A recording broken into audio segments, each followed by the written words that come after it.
Hello guys. तो आज की वीडियो में हम करेंगे डीसी मशीन के क्वेश्चंस। ठीक है, क्वेश्चन नंबर 81 से लेके 115 तक करेंगे। तो देखो, आज की वीडियो में ज़्यादातर क्वेश्चन आपके आर्मेचर रिएक्शन से होंगे। ठीक है, तो इसके लिए देखो, मैं इतना शॉर्ट में ही समझाऊंगा आपको। अगर डिटेल में आपको समझना आर्मेचर रिएक्शन पूरा, तो मेरा जो लेक्चर है आर्मेचर रिएक्शन पर वो आप देख सकते हो। ठीक है ना। तो चलिए स्टार्ट करते हैं। The number of tapping to each equalizer rings is equal to the number of, simple क्या होती है, पोल पेयर। ठीक है, लास्ट क्वेश्चन जो क्वेश्चन नंबर 80 था, तो मैंने आपको फॉर्मूला भी बताया था सिंपल। ठीक है, क्या था, Z by P. 6 pole DC armature has simplex lab connected 720 conductors, 3 coil, 3 turns per coil, 4 coil side per slot. Determine the number of slots in the armature and state whether equalizer rings can be employed or not. अब जरा समझना, देखो question में। ठीक है, ये हमारा कोई जैसे जैसे स्लॉट होते हैं, ठीक है ना, ये आपके ऐसे स्लॉट होते हैं। ठीक है, अब इसने बोला कि हमारी देखो जो कॉइल साइड, देखो क्या बोला, 4 कॉइल साइड पर स्लॉट, यानी यहाँ पे कितनी, 4 कॉइल साइड है। ये 1 2 3 4, 1 2 3 4। ठीक है, तो अभी तो फिलहाल मैंने देखो यहाँ पे एक और दो स्लॉट ही बनाए। ठीक है, ऐसे टोटल कितने स्लॉट होंगे ये इसने पूछा है। ठीक है ना। अब देखो एकदम स्टेप बाय स्टेप क्वेश्चन को करते हैं। देखो, अब देखो पहले क्या करता हूँ, मैं डेटा एक बार लिख लेता हूँ। देखो, नंबर ऑफ कंडक्टर इसने जो जेड दी है, ठीक है, जो काम की चीज़ है वो लिख लेते हैं। ठीक है, कंडक्टर है 720। ठीक है, और जो कॉइल साइड है, ठीक है, कॉइल साइड को हम यू से लिखते हैं। कॉइल साइड आपकी है 4 कॉइल साइड। ठीक है, 4 कॉइल साइड पर स्लॉट।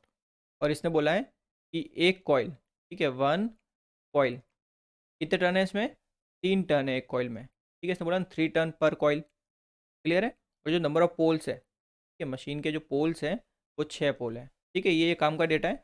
अब देखो सिंपल स्टेप बाय स्टेप समझते। देखो, कोई भी अगर आपको एक टर्न बनाना है, ठीक है, एक अगर आपको कोई टर्न बनाना है, तो उसके लिए कंडक्टर कितने चाहिए होते हैं आपको, 2 कंडक्टर चाहिए होते हैं हमेशा। ठीक है, और टोटल हमें कंडक्टर कितने दे रखे, 720 कंडक्टर। ठीक है, देखो सिंपल हमें दे रखे 720 कंडक्टर्स। तो इससे हमारे जो नंबर ऑफ टर्न्स होंगे वो कितने बनेंगे, हमें पता है कि एक टर्न बनाने के लिए 2 कंडक्टर चाहिए। टोटल कंडक्टर 720, इसका आधे कर देते हैं। ठीक है, सिंपल इसको 2 से डिवाइड कर देते हैं। इतने हमारे टोटल नंबर ऑफ टर्न्स बन जाएंगे। तो ये आपके कितना आ जाएंगे, सिंपल 360, यानी टोटल हमारे टर्न्स कितने, 360। क्लियर है। तो पहला स्टेप हमने कर दिया। अब दूसरा समझो, देखो एक कॉइल, ठीक है, इसने बोला कि कोई हमारी एक कॉइल है ना, इस एक कॉइल में आपके टोटल जो टर्न्स है, 3 टर्न है इसमें, ठीक है, 3 टर्न्स। तो देखो, यानी कि एक कॉइल को बनाने के लिए कितने टर्न लग रहे हैं हमारे, 3 टर्न लग रहे हैं। ठीक है, तो टोटल हमारे पास टर्न कितने, 360 है। अगर 360 को मैं तीन तीन के टुकड़ों में डिवाइड कर दूँ, ठीक है, तो उससे मेरे को नंबर ऑफ कॉइल्स मिल जाएगी ना। ठीक है, तो अगर मैं नंबर ऑफ कॉइल्स निकालता हूँ, यहाँ पे देखो नंबर ऑफ कॉइल्स, ठीक है, इसको लिखते हैं हम सी से, सी। ठीक है, तो ये आपका देखो कितना हो जाएगा, टोटल टर्न है मेरे पास 360। मेरे को 360 के क्या करने हैं, तीन तीन के भाग करने हैं। ठीक है, तो सिंपल 3 से इसको डिवाइड कर देता हूँ। तो यहाँ से मेरे को टोटल नंबर ऑफ मेरी कॉइल्स मिल जाएगी। तो देखो ये हमारी नंबर ऑफ टोटल कॉइल्स निकल गई। कि अब देखो हमने क्या निकालनी है, अब टोटल नंबर ऑफ मैं कॉइल साइड निकालता हूँ। ठीक है, कॉइल साइड मतलब कैसे, जैसे देखो यहाँ पे एक स्लॉट में 4 कॉइल साइड है ना, ऐसे टोटल नंबर ऑफ मेरी कॉइल साइड कितनी होगी वो मैं देखता हूँ। ठीक है, पहले देखो नंबर ऑफ कॉइल साइड। देखो आप जो कॉइल बनाते हो वो कुछ आप ऐसे बनाते हो। ठीक है, ये आपकी कोई कॉइल होती है ऐसे, ठीक है, ये कंडक्टर्स हो गया, ये ओवरहैंग हो गया, यानी ये आपकी कंप्लीट कॉइल हो गई। ठीक है, तो इस कॉइल में देखो 2 पार्ट होते हैं। जैसे अगर सिंपल इसमें से बीच में से इसको सिंपल ऐसे करें काट के, देखो ये आपकी एक कॉइल साइड होती है, ये आपकी एक कॉइल साइड होती है। कोई भी कॉइल हो, हर कॉइल की हमेशा 2 कॉइल साइड होगी। क्लियर है चीज़। तो मेरे पास टोटल नंबर ऑफ कॉइल्स कितनी है, 120। ठीक है, तो हर कॉइल की 2 कॉइल साइड होती है, तो टोटल कॉइल साइड कितनी हो जाएगी, सिंपल 2 से इसको मल्टीप्लाई कर देते हैं। तो ये मेरे को मिल गया 240, यानी मेरे पास कॉइल साइड कितनी है, 240 कॉइल साइड है। अब एक स्लॉट में मेरे कितने कॉइल साइड आ रही है, 4 कॉइल साइड आ रही है। ठीक है, तो इससे मेरे को नंबर ऑफ स्लॉट निकालना है। तो देखो हमें पता है कि बिकॉज, ये बिकॉज आपका जो कॉइल साइड है यानी यू, यू हमारा कितना है, 4 कॉइल साइड पर स्लॉट, यानी एक स्लॉट में हमारी 4 कॉइल डली हुई है। ठीक है, 4 कॉइल साइड डली हुई है। तो टोटल नंबर ऑफ स्लॉट्स क्या हो जाएंगे, नंबर ऑफ स्लॉट्स, ठीक है, सिंपल देखो 240 टोटल कॉइल साइड है। ठीक है, इनको हमने 4 4 के टुकड़ों में बांट रखा है। ठीक है, 4 4 के टुकड़ों में बांट के हमने स्लॉट में रख दिया। सिंपल इसके 4 4 के टुकड़े कर दो। ये कितने हो जाएंगे टोटल, टोटल 60 टुकड़े होंगे ऐसे। ठीक है, यानी 4 4 के टोटल 60 पार्ट होंगे। तो एक 4 आपने पहले स्लॉट में डाले, दूसरे इसमें डाले। ठीक है, ऐसे टोटल कितने पार्ट होंगे, 60 पार्ट होंगे, यानी 60 स्लॉट होंगे, तभी तो ये सारी कॉइल साइड आप डाल पाओगे। तो टोटल नंबर ऑफ स्लॉट्स हमारे कितने हो गए, 60। और देखो इक्वलाइजर रिंग अगर चेक करना होता है तो उसके लिए हम सिंपली सिमेट्री चेक करते हैं। सिमेट्री देखो इसके लिए सिंपल आपका डायरेक्ट फार्मूला होता है, देखो 2 कॉयल, ठीक है, आपकी जितनी कॉयल है डिवाइडेड बाय पोल्स, ठीक है, या तो ये होता है या फिर सिंपल क्या लिख सकते हो, कॉयल साइड पर स्लॉट, ठीक है, मल्टीप्लाइड विथ स्लॉट, ठीक है, यू मतलब कॉयल साइड पर स्लॉट और एस मतलब slot divided by number of poles. इसकी वैल्यू अगर आपको इंटीजर मिलती है, ठीक है, अगर इसकी वैल्यू इंटीजर मिलती है इसका मतलब आप इक्वलाइजर रिंग्स लगा सकते हो, ठीक है। तो सिंपली चेक करते हैं, ठीक है, देयर फॉर सिंपल देखो कॉयल साइड कितनी है आपकी 4, नंबर ऑफ स्लॉट्स कितने 60, नंबर ऑफ पोल्स मशीन में कितने 6 पोल की मशीन है। ये आपको देखो सिंपल सिंपल कितना मिल गया, ये 10 बार चला जाएगा, ये आपका आ गया 40। और 40 कैसी एक नंबर है, बेसिकली एक इंटीजर है। इंटीजर इसका मतलब क्या हुआ कि आप इक्वलाइजर रिंग्स अप्लाई कर सकते हो, पॉसिबल है लगाना इक्वलाइजर रिंग्स, ठीक है। तो आपका आंसर क्या हो जाएगा कि 60 तो स्लॉट्स होंगे आपके टोटल और इक्वलाइजर रिंग्स आपका पॉसिबल होगा लगाना, ठीक है। तो सी ऑप्शन आपका करेक्ट आंसर होगा। 250 volt DC generator is run at rated speed with no excitation, the open circuit voltage will be. अब देखो सिंस इसने नो एक्साइटेशन बोला है यानी आपका जो फील्ड करंट है वो आपका जीरो है। फील्ड करंट आपका क्या है जीरो है। तो अगर फील्ड करंट ही जीरो है आपका तो आपकी कोई वाइंडिंग ही नहीं होगी, यानी ठीक है, कोई पोल्स वगैरह कुछ भी नहीं होंगे। तो देखो अगर सिंपल ऐसे समझे, जैसे ये मैं सिंपल एक डीसी सीरीज जनरेटर लेता हूँ, ये मेरी फील्ड वाइंडिंग हो गई, ये मेरा आर्मेचर रेजिस्टेंस हो गया, ठीक है, देन ये मेरा आर्मेचर हो गया, क्लियर है। देन देखो कुछ ऐसा ये बन गया, ठीक है। ये सीन्स हमारी क्या है सीरीज वाइंडिंग, यानी सीरीज मतलब फील्ड वाइंडिंग है। तो फील्ड वाइंडिंग को हमने एक्साइट नहीं किया, इसने बोला एक्साइट नहीं किया, इसका मतलब इसके थ्रू कुछ भी करंट फ्लो नहीं हो रहा, ठीक है। तो इस केस में जो आपका ईएमएफ इंड्यूस होगा इस आर्मेचर में वो आपका सिर्फ किसकी वजह से होगा, रेजिडुअल फ्लक्स की वजह से होगा। बिकॉज देखो आपका जो आर्मेचर होता है ना, ठीक है, उसमें ऑलरेडी पहले से थोड़ा सा आपका रेजिडुअल फ्लक्स ऑलरेडी प्रेजेंट रहता है, ठीक है, उसकी वजह से ही तो आपका फिर फ्लक्स प्रोड्यूस होना चालू होता है, ठीक है, तभी तो ये जो फील्ड वाइंडिंग होती है वो एक्साइट होती है, ठीक है। सिंस आपका रेजिडुअल फ्लक्स है, ठीक है, तो रेजिडुअल फ्लक्स की वजह से बहुत कम वैल्यू आपकी इंड्यूस होती है, 2 to 4 वोल्ट आपका इंड्यूस होता है वोल्टेज, ठीक है। आप सिंपल क्या बोलेंगे कि बी ऑप्शन यानी वेरी स्मॉल से about 2 to 2 or 3 volt, clear है। तो 4 pole lap wound DC generator has a developed power of P watts and voltage of E volt. Two adjacent brushes of the machine are removed as they are worn out. If the machine operate with the remaining brushes, the developed voltage and power that can be obtained from the machine are.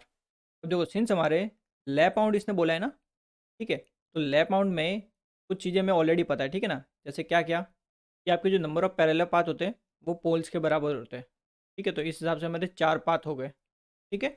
और जो brushes होते हैं के number of brush होते हैं जो lap binding में वो भी आपके सेम ही रहते हैं, कितने हो जाएंगे ब्रश आपके 4 हो जाएंगे टोटल, ठीक है। तो इन 4 में से क्या क्या बोल रही है कि 2 ब्रशेज आपके एडजेसेंट ब्रशेज ख़राब हो गए, तो वो ख़राब हो गए तो उनको हमने हटा दिया, तो किस पे काम करेगी 2 ब्रश पे सिर्फ काम करेगी, तो उस केस में आपका वोल्टेज और पावर में क्या फ़र्क पड़ेगा ये पूछा है, ठीक है ना। तो इतना फिलहाल डेटा हमें पता है। अब देखो सिंस 4 पैरेलल पाथ है, देखो 4 जैसे ये हमारा कोई एक पाथ हो गया, ठीक है, ऐसे ही हमारा फिर देखो दूसरा पाथ बनाते, तो ये हमारा कोई दूसरा पाथ हो गया पैरेलल पाथ, ठीक है, ये हमारा तीसरा पैरेलल पाथ हो गया, एंड ये हमारा फोर्थ पैरेलल पाथ हो गया, 4 पाथ बना दिए, ठीक है। 4 पाथ 4 ब्रश होंगे, तो ये हमारा एक ब्रश, ये हमारा दूसरा, ये हमारा तीसरा, ठीक है, ये हमारा चौथा, 4 ब्रश बना दिए मैंने।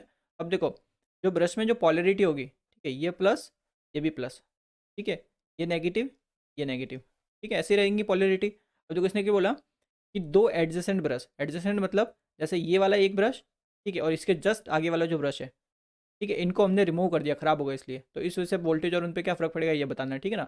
इनिशियली फिलहाल अभी देखो पॉजिटिव वाले को पॉजिटिव से कनेक्ट कर देते हैं एंड नेगेटिव को नेगेटिव से कनेक्ट कर लेते हैं, ठीक है, ये आपका नेगेटिव ये आपका नेगेटिव, ठीक है। तो हमें जो सप्लाई मिलेगी देखो यहाँ से ले लेते हैं कि ये पॉजिटिव टर्मिनल हमारा, और यहाँ से हम ले लेते हैं ये नेगेटिव टर्मिनल, ये हमारा पॉजिटिव हो गया और ये हमारा नेगेटिव हो गया, ठीक है। अब सिंस सारे आपकी जो ब्रांच है या फिर सारे जो आपके पाथ है वो सब किस में पैरेलल में होते हैं, तो पैरेलल में सब में वोल्टेज सेम होगा, तो मान लेते हैं ई वोल्ट है, ठीक है। एंड आपका देखो सिंस डीसी जनरेटर दे रखा है इसने, तो जनरेटर में हमें करंट ऐसे बाहर की तरफ मिलेगा, ठीक है, तो इसको हम लिख लेते हैं आर्मेचर करंट आई है, क्लियर है चीज़ ये। अब देखो सिंपल जो करंट है ये हमारा आर्मेचर करंट, इसको एकदम बराबर सही से एकदम डिस्ट्रीब्यूट करते हैं, ठीक है। तो देखो यहाँ पे आई ए कब मिलेगा, जब यहाँ से आपका ये करंट आई ए बाई 2 आ रहा होगा और यहाँ से भी आपका करंट आई ए बाय 2 आ रहा होगा, ठीक है, तभी तो मिलेगा, देख सकते हो आई A by 2 I A by 2, ठीक है। तो इसलिए हमें यहाँ पे मिल जाएगा ऐड होकर इस पर्टिकुलर पॉइंट पे दोनों पे ऐड होकर आई ए मिल जाएगा, ठीक है। ऐसे ही आपका जो नेगेटिव ब्रश है, नेगेटिव ब्रश में देखो यहाँ से करंट क्या होगा, ऐसे ये बाहर की तरफ, ये मतलब ये ऐसे अंदर की तरफ जाएगा ना, ऐसे घूम के पूरा, ठीक है। तो यहाँ पे ये आई ए होगा, ठीक है। तो ये आई ए कब मिलेगा, जब यहाँ पे देखो आई ए बाई टू जाएगा, ठीक है, एंड यहाँ पे भी आपका आई ए बाई टू जाएगा, यही चीज़ रहेगी, ठीक है। इतना हमें क्लियर हो गया आइडिया, ठीक है ना। अब देखो सिंस यहाँ से ये नेगेटिव से, नेगेटिव ब्रश से आई A by two current enter हो रहा है, तो ये दो पार्ट में स्प्लिट हो जाएगा, एक यहाँ पे एक यहाँ पे, ठीक है। अब सिंस हर पैरेलल पाथ में हम नंबर ऑफ कंडक्टर एकदम बराबर बांटते हैं, तो ये करंट भी हमारा बराबर बटेगा। तो यहाँ पे ये हो जाएगा आई ए बाई टू का आधा कितना होता है, आई ए बाय फोर, और यहाँ पे भी हो जाएगा आई ए बाय फोर, ठीक है। अब ऐसे देखो यहाँ पे ये जो नेगेटिव वाला टर्मिनल है, ठीक है, ये जो नेगेटिव है ना, इसमें देखो current I A by two के अंदर की तरफ जा रहा है, ठीक है। तो ये भी आपका दो पार्ट में स्प्लिट हो जाएगा, यानी एक तो ये ऊपर जाएगा ऐसे, और एक यहाँ पे ये नीचे जाएगा, ठीक है। Since I A by two है तो ये बराबर आधा आधा बढ़ जाएगा, तो आई ए बाय फोर और आई ए बाय फोर, ठीक है। तो करंट को देखो हमने एकदम बराबर सब जगह बैलेंस कर दिया हर पाथ में, ठीक है। तो इस केस में अगर मैं सिंपल पावर लिखता हूँ, पावर, तो पावर क्या होगी, सिंपल देखो वोल्टेज टू करंट, तो ई इंटू आई ए, यही तो होगा इस डीसी जनरेटर में आपकी पावर, ठीक है। ये हमारी हो गई पावर, ठीक है। P1 लिख लेते हैं फर्स्ट केस है, और वोल्टेज हम लिख लेते हैं ई, ठीक है, सिंपल। अब देखो दूसरा केस ने बोल दिया कि दो ब्रश हमारे खराब हो गए, तो ब्रश को हमने हटा दिया, तो देखो मैं सिंपल एडजेसेंट ब्रश बोला है, ठीक है ना। इसने ये नहीं बोला कि आमने सामने के ब्रश, आमने सामने के मतलब अगर इन दोनों को हटा देते पॉजिटिव पॉजिटिव को, तब तो आपका करंट सीधा जीरो हो जाता, क्लियर है चीज़। तो हम सिंपल एडजेसेंट ब्रश को हटा रहे हैं, यानी एक प्लस को और एक माइनस को हटा रहे हैं। तो किसी भी एक प्लस को एक माइनस को आप हटा दो, तो देखो यहाँ पे मेरा ये एक ब्रश है, ठीक है, और एक ब्रश में मान ले तो मेरा यहाँ पे है, ठीक है। बाकी ब्रशेस को मैंने हटा दिया, ठीक है ना। तो ये मेरा नेगेटिव ब्रश है और ये मेरा पॉजिटिव है, ठीक है। तो अब जो मेरे को वोल्टेज मिलेगा वो यहाँ से मिलेगा, पहली बात तो ये, ठीक है, ये आपका प्लस वाला हो जाएगा, ये मेरा यहाँ से नेगेटिव हो जाएगा, ठीक है। अब सिंस देखो सारे पाथ आपके जो थे, ठीक है, सारे पाथ आपके चारों के चारों किस में थे, पैरेलल में थे, ठीक है। तो हमेशा पाथ आपके पैरेलल में होते हैं, तब वोल्टेज क्या हो रहता है, सेम रहता है ना पैरेलल पाथ में, ठीक है। तो पैरेलल पाथ में वोल्टेज सेम रहता है, तो अभी भी आपका वोल्टेज तो आपका ई रहेगा, ठीक है, वोल्टेज में कोई चेंज नहीं आएगा। तो सिंस पैरेलल में आपका वोल्टेज सेम रहता है, तो आपने सिर्फ ब्रशेज को हटाया, ब्रश को हटाते ही सिंपल हमारा क्या हो गया, देखो पहले जब यहाँ पे ब्रश था तब क्या हो रहा था, यहाँ से करंट ऐसे एंटर हो रहा था, ठीक है, और यहाँ से ऐसे करंट लीव हो रहा था। बट यहाँ से अब ये करंट एंटर नहीं हो रहा ना, पहले यहाँ से देखो आई A by two current enter हो रहा था, अब यहाँ पे एंटर नहीं हो रहा, ठीक है। अब सिंपल क्या हो जाएगा, देखो यहाँ से हमें करंट पता है, इनिशियली हमने डिस्ट्रीब्यूट कर रखा है करंट, ठीक है।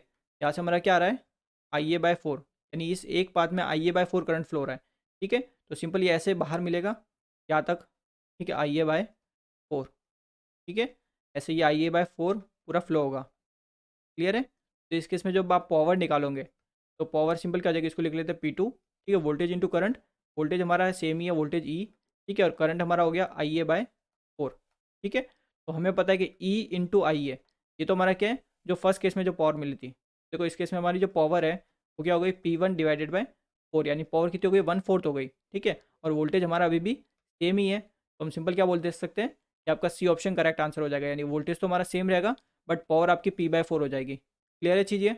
Four pole separately excited wave wound DC machine with negligible armature resistance is rated for 220 volt 5 kilowatt at a speed of 1200 rpm. If the same armature coils are reconnected to form a lap winding, what is the rated voltage in volt, power in kilowatt respectively at 1200 rpm of the reconnected machine if the field circuit is left unchanged? field circuit पूरा same है, यानी conductor same है, आपके flux same है, ठीक है, ये सारी चीज़ें सेम है। अब देखो इस क्वेश्चन को करने में आपको एक मिनट भी नहीं लगनी चाहिए थी, ठीक है, सीधा आपका आंसर हो जाता बी ऑप्शन, ठीक है, देख के आप बता सकते थे, पेन भी आपको उठाने की जरूरत नहीं पड़ती। क्यों, देखो देखो बेसिक हमें ऑलरेडी आइडिया पता है कि जो लैप वाइंडिंग होती है, ठीक है, दो वाइंडिंग होती है हमारी, एक होती है लैप, एक होती है आपकी वेव, ठीक है। तो लैप हो गई, यहाँ पे ये हमारी वेव हो गई। अब देखो लैप वाइंडिंग में आपकी जो एप्लीकेशन आप पढ़ते हो, ठीक है, एप्लीकेशन में क्या पढ़ते हो कि वोल्टेज जहाँ पे आपका कम हो, ठीक है, वहाँ पे आप लैप वाइंडिंग यूज़ करते हो, वोल्टेज लो, और जहाँ पे आपका करंट हाई है, ठीक है, जहाँ पे आपके करंट की रिक्वायरमेंट आपको हाई है, वहाँ पे आप क्या यूज़ करते हो, लैप वाइंडिंग यूज़ करते हो, ठीक है। और इसका जस्ट अपोजिट क्या होता है, वोल्टेज हाई, ठीक है, वोल्टेज हाई, और जो आपका करंट है वो आपका लो, यानी जहाँ पे अगर आपको वोल्टेज हाई की रिक्वायरमेंट हो, करंट लो की, तो वे वाइंडिंग यूज़ करते हैं। ये बेसिक आइडिया आपका ऑलरेडी है, ठीक है। अब जो आपकी पावर होती है, ठीक है, पावर सिंपल देखो डीसी मशीन की बात कर रहे हैं, तो डीसी मशीन में तो कॉस फाई वाला तो कोई फैक्टर आएगा नहीं, सिंपल क्या होगा, वोल्टेज इंटू करंट, ये आपकी पावर रहती है। तो देखो अगर मैं लैप वाइंडिंग में देखता हूँ, तो लैप वाइंडिंग में आप देखो सिंपल क्या हो रहा है, करंट आपका हाई है, करंट आपका हाई, वोल्टेज आपका कम है, ठीक है। तो एक पैरामीटर बढ़ रहा है, एक पैरामीटर कम हो रहा है, तो पावर आपकी क्या होगी, कांस्टेंट रहेगी, ठीक है। सेम चीज़ वेव वाइंडिंग में देखो, वेव वाइंडिंग में आपका वोल्टेज बढ़ेगा, करंट कम होगा। यानी देखो एक पैरामीटर अगर बढ़ रहा है तो दूसरा पैरामीटर हर बार कम हो रहा है, ठीक है। तो चाहे आप देखो लैप से वेव में आओ, यानी पहले लैप आउंड था, फिर बाद में उसको वेव आउंड किया, या फिर वेव आउंड पहले था देन उसको हमने लैप आउंड कर दिया, दोनों ही केस में आपकी जो पावर है, ठीक है, वो क्या रहेगी, सेम रहेगी। बिकॉज एक पैरामीटर अगर बढ़ता है यानी वोल्टेज बढ़ता है तो करंट कम हो जाता है, ठीक है। इसलिए हम क्या बोलते हैं कि जो पावर होती है वो हमेशा सेम रहती है, ठीक है। तो ये आपके लिए बहुत इंपॉर्टेंट पॉइंट है एक। क्लियर है इतना। अब देखो इसको मैं एक एग्जांपल से भी आपको समझाऊंगा, ठीक है। फिलहाल बस ऐसे समझ लो कि एक पैरामीटर बढ़ता है तो दूसरा पैरामीटर कम होता है, कैसे कम होता है ये मैं आपको एक एग्जांपल से समझाऊंगा, ठीक है ना। तो पावर हमारी सेम होगी, तो पहले पावर कितनी थी देखो, फिर 5 किलोवाट, तो अभी भी 5 किलोवाट ही रहेगी। देखो सी ऑप्शन अभी गलत हो गया, डी ऑप्शन अभी गलत हो गया, ठीक है। तो इतना करने की जरूरत भी नहीं थी, मैं आपको समझा रहा हूँ सिर्फ, ठीक है ना। इसलिए मेरे को टाइम लग रहा है। फिलहाल 5 किलोवाट है तो 5 किलोवाट से हमें पता चल गया या तो ए ऑप्शन होगा या बी ऑप्शन होगा। अब देखो पहले था वेव बाउंड, ठीक है, बाद में हमने इसको कर दिया लैप बाउंड, ठीक है। तो कहाँ से जा रहे हैं, वेव से लैप में जा रहे हैं ना।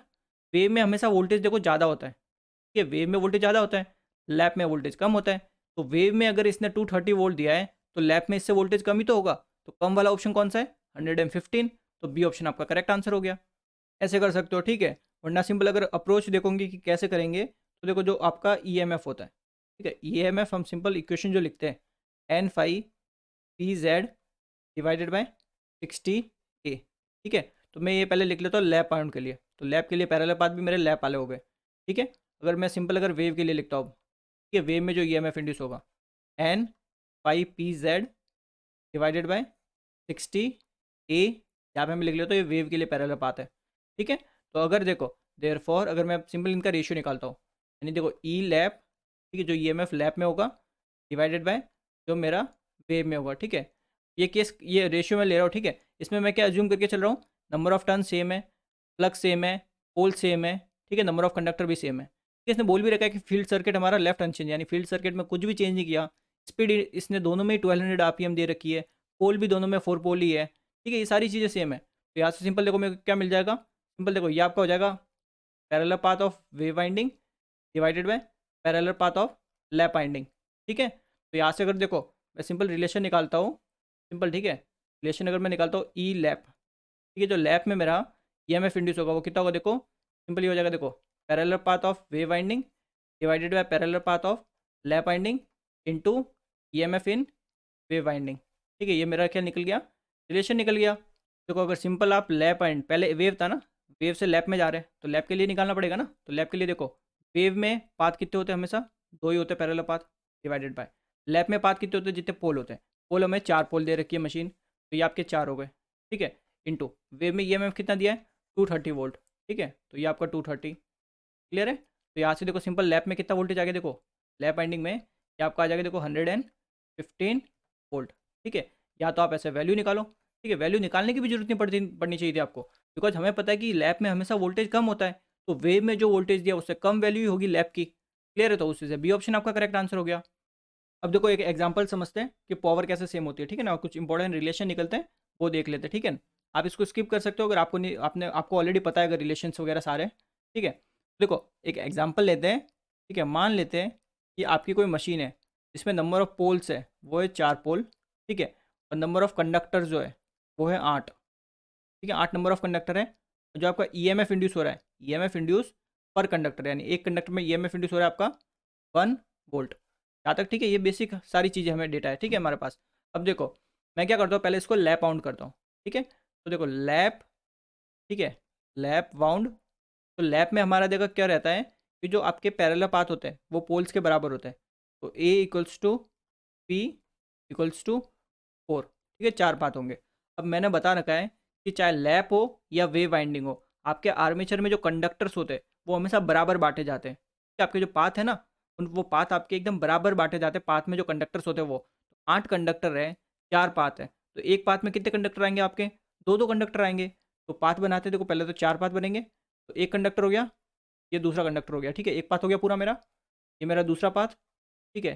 दूसरे पाथ में भी 2 कंडक्टर, तीसरे पाथ में भी मेरे 2 कंडक्टर, तो ये मेरे 2 कंडक्टर हो गए, और चौथा पाथ लास्ट आपका, तो ये मेरे 2 कंडक्टर, तो ये मेरे 2 कंडक्टर हो गए, ठीक है। सेम आपके ये कॉइल के हिसाब से भी कर सकते हो, ठीक है। ये आपका कुछ ऐसा बन गया, ठीक है। अब इसने क्या बोला है कि जो आपके वोल्टेज है पर कंडक्टर, एक कंडक्टर में वोल्टेज है 1 वोल्ट, तो 1 वोल्ट ये, 1 वोल्ट ये, ठीक है। तो ओवरऑल वोल्टेज हमारा कितना मिल गया, दोनों सीरीज में तो ऐड हो जाएंगे, तो 2 वोल्ट हमें मिला टोटल, ठीक है। अब अज्यूम करते हैं कि हर पाथ में करंट आपका 1 एम्पियर फ्लो हो रहा है, ठीक है, हर पाथ से। तो टोटल करंट यहाँ पे कितना आ जाएगा, 4 एम्पियर, बिकॉज हर पाथ से 1 एम्पियर 1 एम्पियर है, तो 4 एम्पियर आ गया, ठीक है। तो अब मैं पावर निकालता हूँ, पावर क्या होती है, वोल्टेज इंटू करंट। वोल्टेज हमारा है 2 वोल्ट इंटू करंट हमारा है 4 एम्पियर, पावर कितनी आ गई, 8 वॉट लैप में, ठीक है। अब देखो सेम अगर मैं वेव वाइंडिंग करता हूँ, ठीक है, वेव, तो वेव में आपके पाथ फिक्स रहते हैं कि 2 पाथ ही बनेंगे, ठीक है। तो पाथ 2 ही है, बट कंडक्टर तो अभी भी 8 ही है ना। तो मैंने क्या बताया, हर पाथ में कंडक्टर बराबर बांटते हैं, ठीक है। तो सिंस 8 कंडक्टर हैं, तो एक पाथ में अब कितने आ जाएंगे, 4 कंडक्टर आ जाएंगे, 3 ही हो गए और 4 ही हो गए, ठीक है। तो दूसरा पाथ एक और, उसमें भी आपके 4 कंडक्टर आएंगे, बिकॉज टोटल 8 कंडक्टर है और बराबर बांटने, तो ये हमने बराबर बांट दिए, ठीक है। अब सिंस एक कंडक्टर में आपका 1 वोल्ट इंड्यूस हो रहा है, तो 1 वोल्ट 1 वोल्ट सारे सीरीज में, टोटल वोल्टेज हो जाएगा 4 वोल्ट। करंट फिलहाल देखो वही 1 एम्पियर, ठीक है। इस पाथ में भी 1 एम्पियर, तो टोटल करंट कितना आएगा यहाँ से, 2 एम्पियर, ठीक है। इस केस में जो पावर हुई आपकी, पावर इन वेव, ठीक है, जब वेव वाइंडिंग की, वोल्टेज इंटू करंट, वोल्टेज है 4 वोल्ट, करंट 2 एम्पियर, कितनी पावर आई, 8 वॉट, ठीक है। तो यहाँ से देखो सिंपल आपको पता चल गया कि पावर दोनों ही केस में आपको सेम मिल रही है, यानी कि पी एल, ठीक है। जो भी पावर आपकी लैप में है, वही पावर आपकी वेव में होती है, ठीक है। चाहे आप लैप से वेव बाउंड कर रहे हो या फिर वेव से लैप बाउंड कर रहे हो, दोनों में आपकी पावर क्या रहेगी, सेम रहेगी, ठीक है। तो लास्ट क्वेश्चन में मैंने यही बताया था कि पावर आपकी सेम रहती है, बिकॉज एक पैरामीटर बढ़ता है तो एक पैरामीटर कम होता है। देख भी सकते हो यहाँ पे जैसे 2 वोल्ट था और 4 एम्पियर करंट था, यहाँ पे देखो वोल्ट आपका बढ़ गया, ठीक है, बट एम्पियर आपका कम हो गया, ठीक है। तो एक पैरामीटर बढ़ता है तो दूसरा पैरामीटर कम हो जाता है, ठीक है। और सिंपल और क्या रिलेशन निकले, देखो जो करंट है वो डायरेक्ट रिलेशन में पाथ के साथ, यानी देखो जितने ज़्यादा पाथ होंगे उतना आपका करंट बढ़ेगा, ठीक है। एक ये रिलेशन निकल गया। एक और रिलेशन क्या निकल सकता है, जो आपका वोल्टेज होगा वो इन्वर्स रिलेशन में होगा पाथ के साथ, यानी जितने ज़्यादा पाथ उतना कम आपका वोल्टेज होगा, ठीक है। फिर बिकॉज आपको कंडक्टर फिर वैसे डिस्ट्रीब्यूट करने पड़ेंगे, ठीक है ना। तो ये आपके 3 रिलेशन निकल गए, तीनों आपके लिए इंपॉर्टेंट है, ठीक है। The armature resistance of a 6 pole lap wound DC machine is 0.05 ohm if the armature is rewounded as wave winding. What is the armature resistance, क्या बोल दिया, पहले लैप बाउंड था, उसके बाद उसको हमने वेव बाउंड कर दिया, ठीक है। तो आर्मेचर रेजिस्टेंस बताना है। तो एक तो सिंपल जो स्टैंडर्ड प्रोसेस होता है वो बताता हूँ, फिर आपको मैं एक शॉर्टकट बताता हूँ, ठीक है। तो पहले इसने बोला लैप बाउंड, ठीक है। तो पहले सिंस इसने लैप बाउंड बोला है, तो लैप में हमें ऑलरेडी पता है जो पैरेलल पाथ होते हैं वो पोल्स के इक्वल होते हैं, यानी ए इक्वल्स टू पी होता है, ठीक है। और कितने पोल्स हो जाएंगे, 6 पोल्स हो जाएंगे, ठीक है। अब हमें कंडक्टर वगैरह कुछ नहीं पता, तो सिंपल ऐसे ही बना देते पाथ, ठीक है। एक पाथ हो गया, दूसरा पाथ हो गया, ठीक है, तीसरा पाथ हो गया, देन चौथा पाथ हो गया, पांचवा, ठीक है, देन ये छठा, 6 पाथ हमने बना दिए, ठीक है। ये आपकी स्टैंडर्ड अप्रोच है, ठीक है ना, ऐसे आप निकालते हो। अब देखो 6 पाथ बना दिए, अब अभी भी बताया सारे कंडक्टर बराबर बांटे जाते हैं हर पाथ में, तो रेजिस्टेंस भी सबका बराबर रहता है। तो इसका आर मान लो, इसका आर, इसका आर, इसका भी आर, इसका आर, इसका आर, ठीक है। और जो नेट रेजिस्टेंस है वो आपका क्या हो जाएगा, आर्मेचर रेजिस्टेंस आपके, ठीक है। बहुत ये पूरी आर्मेचर ही तो है, ठीक है, बस आर्मेचर के अलग अलग पाथ हैं, तो ये आपका टोटल आर्मेचर रेजिस्टेंस हो जाएगा, ठीक है।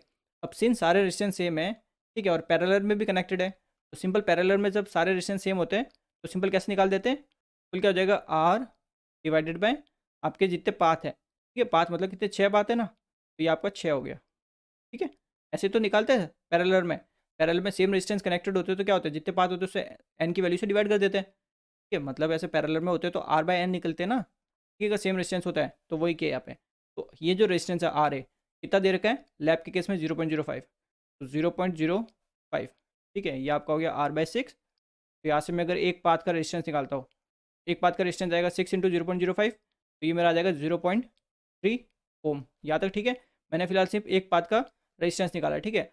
अब मुझे पता है कि मेरे को वेव बाउंड करना है, किसने बोला ना कि वेव बाउंड करो। देखो वेव बाउंड में देखो क्या हो जाएगा, वेव बाउंड में आपको देखो सिंपल पाथ फिक्स होते हैं, 2 ही पाथ होते हैं, बट अभी कंडक्टर तो सेम ही रहेंगे ना, यानी कंडक्टर बेसिकली जितने भी इस पाथ में कंडक्टर है, इस पाथ में कंडक्टर थोड़ी चेंज हो रहे हैं, कंडक्टर तो सेम रहेंगे। तो अब क्या होगा, देखो वेव में पाथ 2 ही होते हैं, तो पाथ 2 के लिए हम क्या करेंगे, 3 का एक पाथ बनेगा, ठीक है, और 3 का एक पाथ बनेगा, तभी तो आपके कंडक्टर बराबर होंगे दोनों में। देखो 3 का पाथ मतलब ये 1, ये 2, ये 3, ठीक है, तीनों पाथ मिलके पूरा एक पाथ बनेगा। यहाँ पे भी ये 3 मिलके एक पाथ बनेगा, ठीक है। तो ये ऐसा आपका ये बनेगा, क्लियर है। अब एक का रेजिस्टेंस मैंने निकाल दिया 0.3 है एक पाथ का, ठीक है, 0.3, 0.3, 0.3, ठीक है। तो ऊपर जो पाथ निकलेगा टोटल इनका रेजिस्टेंस, ठीक है, इस पूरे पाथ का कितना आएगा, सीरीज में है ना, तो ये हो जाएगा 0.9, ठीक है, 0.9। तो यहाँ से जो मेरा आर्मेचर रेजिस्टेंस आया, आर्मेचर रेजिस्टेंस इसके लिए वेव वाइंडिंग के लिए, ठीक है। तो सिंपल देखो 0.9 आपके एक पाथ का रेजिस्टेंस है, टोटल पाथ 2 है, सिंपल इसको 2 से डिवाइड कर देंगे, ठीक है। पैरेलल में ऐसे ही सॉल्व तो करते हैं हम। तो यहाँ से जो आर्मेचर रेजिस्टेंस आया वेव वाइंडिंग के लिए, ठीक है, वेव वाइंडिंग के लिए आपका आ जाएगा 0.45 ओम, ठीक है। ऐसे एक तो आप स्टैंडर्ड निकालते हो, शॉर्टकट देखो कैसे करते हैं। सिंपल एक रिलेशन रहता है, ठीक है, अगर आपने पढ़ा हो तो देखो, parallel path of lap winding का स्क्वायर, ठीक है, मल्टीप्लाइड विथ आर्मेचर रेजिस्टेंस इसका लैप का, ठीक है, इक्वल्स टू आपके वेव वाइंडिंग का पैरेलल पाथ का स्क्वायर मल्टीप्लाई आर्मेचर रेजिस्टेंस आपके वेव वाइंडिंग का, ठीक है। ये आपका रहता है फॉर्मूला, रिलेशन निकलता है ये आपका। आप ट्राई करना निकाल के, ठीक है ना, कि आपसे आता कि नहीं आता है सर रिलेशन। तो सिंस मेरे को देखो वेव वाइंडिंग का रेजिस्टेंस निकालना है ना आर्मेचर, तो आर ए इसका वेव वाइंडिंग है, ठीक है। तो डब्लू यहाँ से देखो सिंपल क्या आ जाएगा, ये आपका हो जाएगा देखो ए एल लैप वाइंडिंग के पैरेलल पाथ का square multiplied with armature resistance किसका, लैप वाइंडिंग का, डिवाइडेड बाय आपका वेव वाइंडिंग का ये यहाँ पे स्क्वायर, ठीक है, यही रहेगा, ठीक है, यही रहेगा।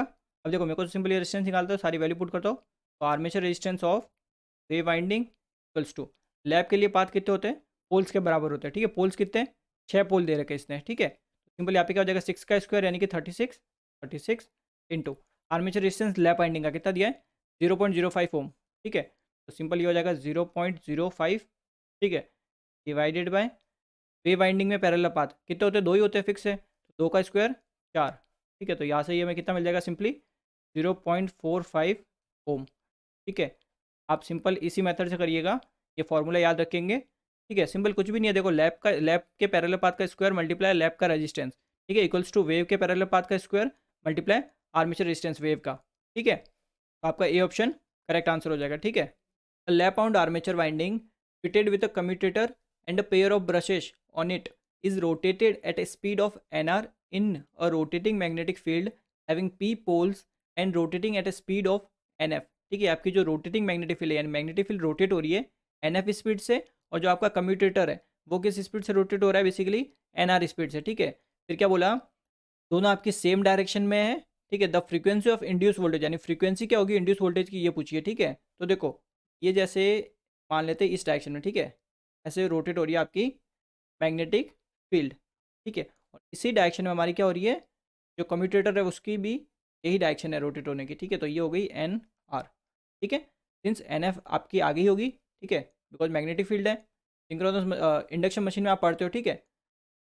तो ये आपका जो रहता है, ठीक है, ये क्या है, दोनों के बीच में डिफरेंस। तो यहाँ से अगर इन दोनों की अगर रिलेटिव स्पीड निकालते हो, रिलेटिव स्पीड क्या आएगी, N F minus N R, ठीक है। सिंपल अगर मैं लिखता हूँ, देखो जो कम्यूटेटर की स्पीड है आपकी, ये है आपकी एन आर, ठीक है, एन आर स्पीड से रोटेट कर रहा है। और जो आपकी मैग्नेटिक फील्ड है, ठीक है, रोटेटिंग मैग्नेटिक फील्ड, इसकी स्पीड हमें दे रखी है एन एफ, ठीक है। तो देयर फॉर इनकी जो रिलेटिव स्पीड होगी, ठीक है, देयर फॉर रिलेटिव स्पीड ये आपकी देखो सिंपल हो जाएगी एन एफ, ठीक है, माइनस एन आर, ठीक है। एंड देखो जो आप नॉर्मल फार्मूला पढ़ते हो, ठीक है, सिंक्रोनस मशीन में पढ़ते हो स्पीड का, ठीक है, सिंक्रोनस स्पीड का क्या होता है 120 एफ डिवाइडेड बाय पी, ठीक है, ये रहता है। अब यही से अगर सिंपल अगर फ्रीक्वेंसी निकालते हैं, ठीक है, यही से मेरे को फ्रीक्वेंसी निकालनी है, फ्रीक्वेंसी इस पर्टिकुलर केस के लिए, ठीक है।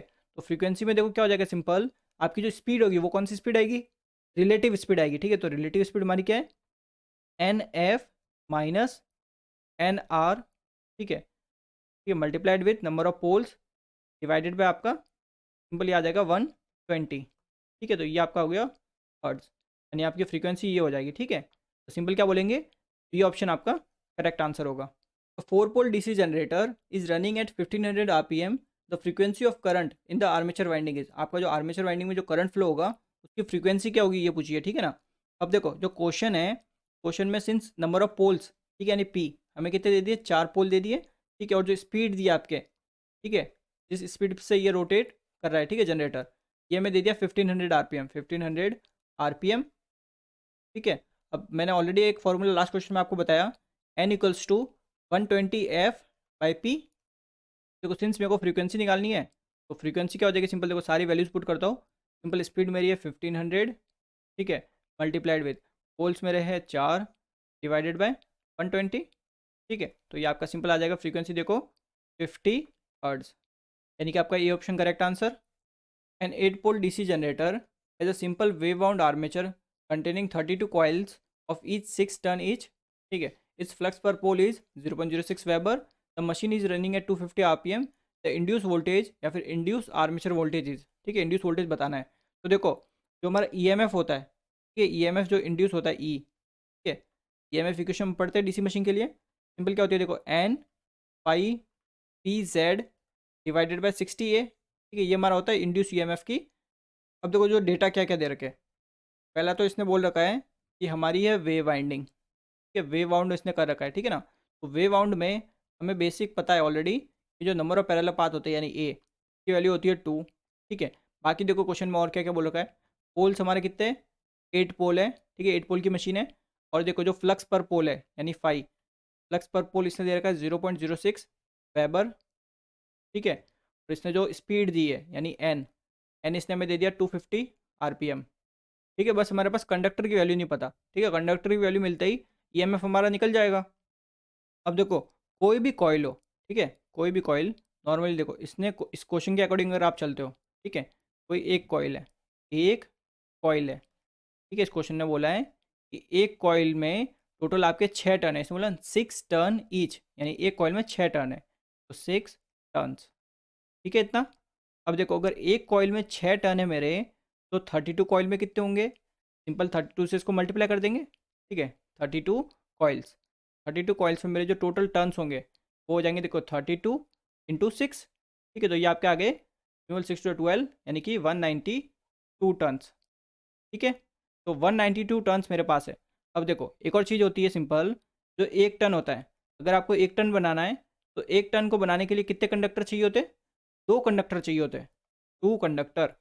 तो 192 से यानी 192 टर्न से कितने कंडक्टर आप बना सकते हो, अगर एक टर्न को बनाने के लिए 2 कंडक्टर चाहिए, ठीक है, तो 192 टर्न को बनाने के लिए ये डबल कंडक्टर चाहिएंगे, यानी सिंपल 192 इंटू 2, ये कितना आ गया 384। ठीक है, यानी ये जो वैल्यू मिली ना, इतने कंडक्टर मेरे को चाहिएंगे। ठीक है, तो ये कंडक्टर मेरे कितने, कौन सी सिंपल वैल्यू, ये आपकी जेड की वैल्यू है।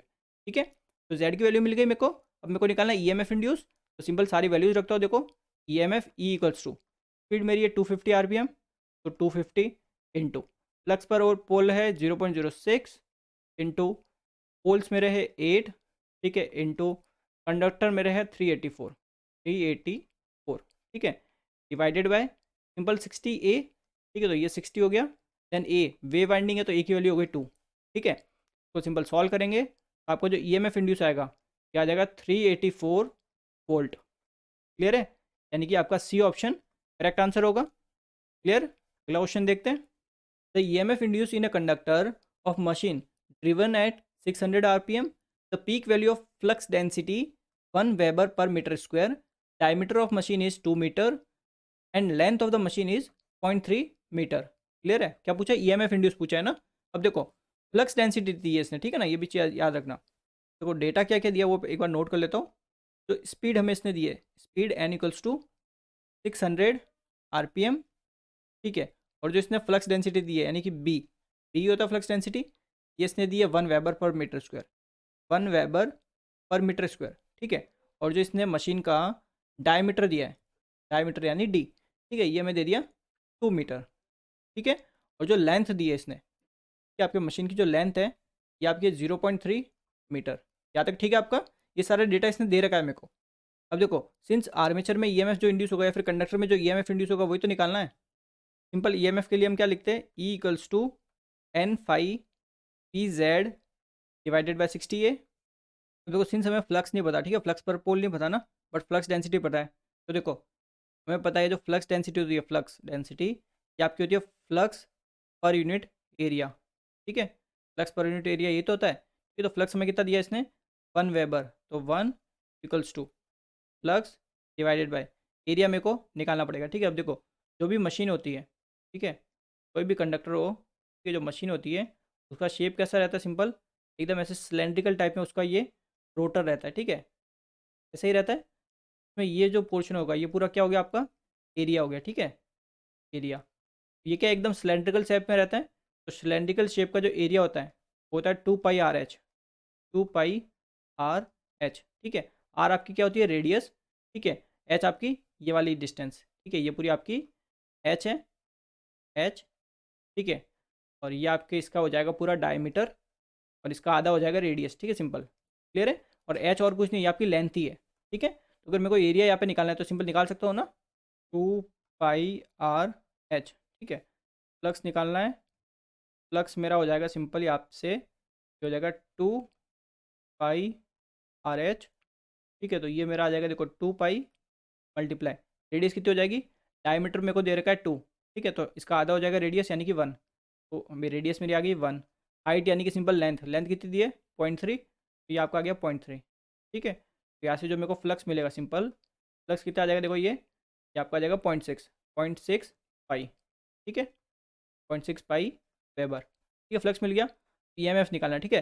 अब ईएमएफ में देखो मेरे को पोल्स नहीं दे रखे मशीन के, ठीक है, नंबर ऑफ कंडक्टर्स नहीं दे रखे, और आपको नंबर ऑफ पैरेलल पाथ भी नहीं रखे, ठीक है।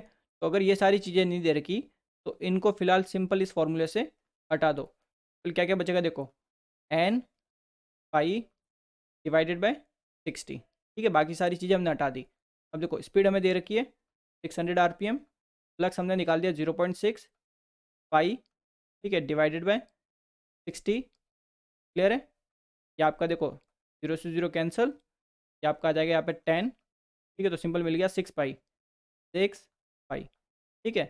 6 पाई से इसको मल्टीप्लाई करोगे ये आपकी आएगी अप्रॉक्सीमेट वैल्यू 18.84 वोल्ट, ठीक है, ये आपका हो जाएगा आंसर। या फिर देखो आप इसको ऐसे करते हैं, ठीक है, एक तो सिंपल ये तरीका हो गया, एक कि कुछ डेटा दे नहीं रखा था तो उसको हमने सिंपल रिमूव ही कर दिया। देखो दूसरा क्या तरीका होता है, जो आपका ईएमएफ इंड्यूस होता है, ठीक है, क्या फॉर्मूला पढ़ते हो, जो डायनामिकली इंड्यूस ईएमएफ होता है, ठीक है, जो कंडक्टर आपका रोटेट हो रहा है उसमें कुछ ईएमएफ इंड्यूस होता है, उसके लिए फॉर्मूला हमने पढ़ रखा है P L V sine theta, ठीक है, ये आपका फॉर्मूला रहता है। सिंपल यहाँ से अगर मैं ईएमएफ निकालता हूँ, ठीक है, ई मैक्सिमम, तो मैक्सिमम में थीटा आपका 90 डिग्री हो जाएगा, तो साइन 90 आपका 1 हो जाएगा, ठीक है। तो फ्लक्स डेंसिटी इसने 1 दे दी, ठीक है, लेंथ इसने हमें दे दी 0.3 मीटर, तो 0.3 इंटू, अब ये देखो जो वेलोसिटी है इसका ये फॉर्मूला बन जाएगा पाई, ठीक है, multiplied with diameter divided by आपका 60, ठीक है। ये फॉर्मूला आपका आता है मैकेनिकल इंजीनियरिंग में, आप ये पढ़ते हो पाई डी एन इंटू 60, एन भी आएगा यहाँ पे, ठीक है, एन यानी आपकी स्पीड, क्लियर है। यानी कोई आपका पोर्शन है, ठीक है, या फिर कोई मशीन है या फिर कोई कंडक्टर है, वो कैसे उस मैग्नेटिक फील्ड को किस स्पीड से कट कर रहा है, उसकी ये बेसिकली फॉर्मूला रहता है पाई डी एन डिवाइडेड बाय 60। तो सारा डेटा इसमें जब रखोगे तो यहाँ पे जो आपको ईएमएफ मिलेगा जो इंड्यूस होगा, तो वो इस केस में भी आपको 18.84 वोल्ट ही मिलेगा, ठीक है। दोनों तरीके से आप कर सकते हो, क्लियर है। और ये फॉर्मूला आपका मैकेनिकल इंजीनियरिंग वाले में, ठीक है, जिसने मैकेनिकल इंजीनियरिंग की है उसमें ये आता है ये वाला फॉर्मूला, ठीक है ना। तो आपका डी ऑप्शन करेक्ट आंसर होगा। Determine the flux per pole for a 6 pole DC machine having 240 wave connected conductor which generates an open circuit voltage of 500 volt which is running at 1000 RPM। तो पहले जो data दिया ना उसको आप note down करो, ठीक है ना। जैसे देखो डेटा हमें दिया है, पोल्स जो दे दिए वो 6 दे दिए, ठीक है। नंबर ऑफ कंडक्टर यानी कि जेड, जेड हमें दे दिया इसने 240, ठीक है, 240, और इससे सिंस वेव कनेक्टेड दिया है तो ए की वैल्यू हमारी हो गई 2, ठीक है, वेव कनेक्टेड इसलिए। और जो वोल्टेज जो प्रोड्यूस हो रहा है यानी ई, ठीक है, आर्मेचर में, ये इसने दे दिया हमें 500 वोल्ट, ठीक है। और इसने कुछ दिया देखो, और बस इसने कुछ नहीं दिया, ठीक है। हमें निकालना है फ्लक्स यानी फ्लक्स पर पोल, ठीक है, ये हमें फाइंड आउट करना है।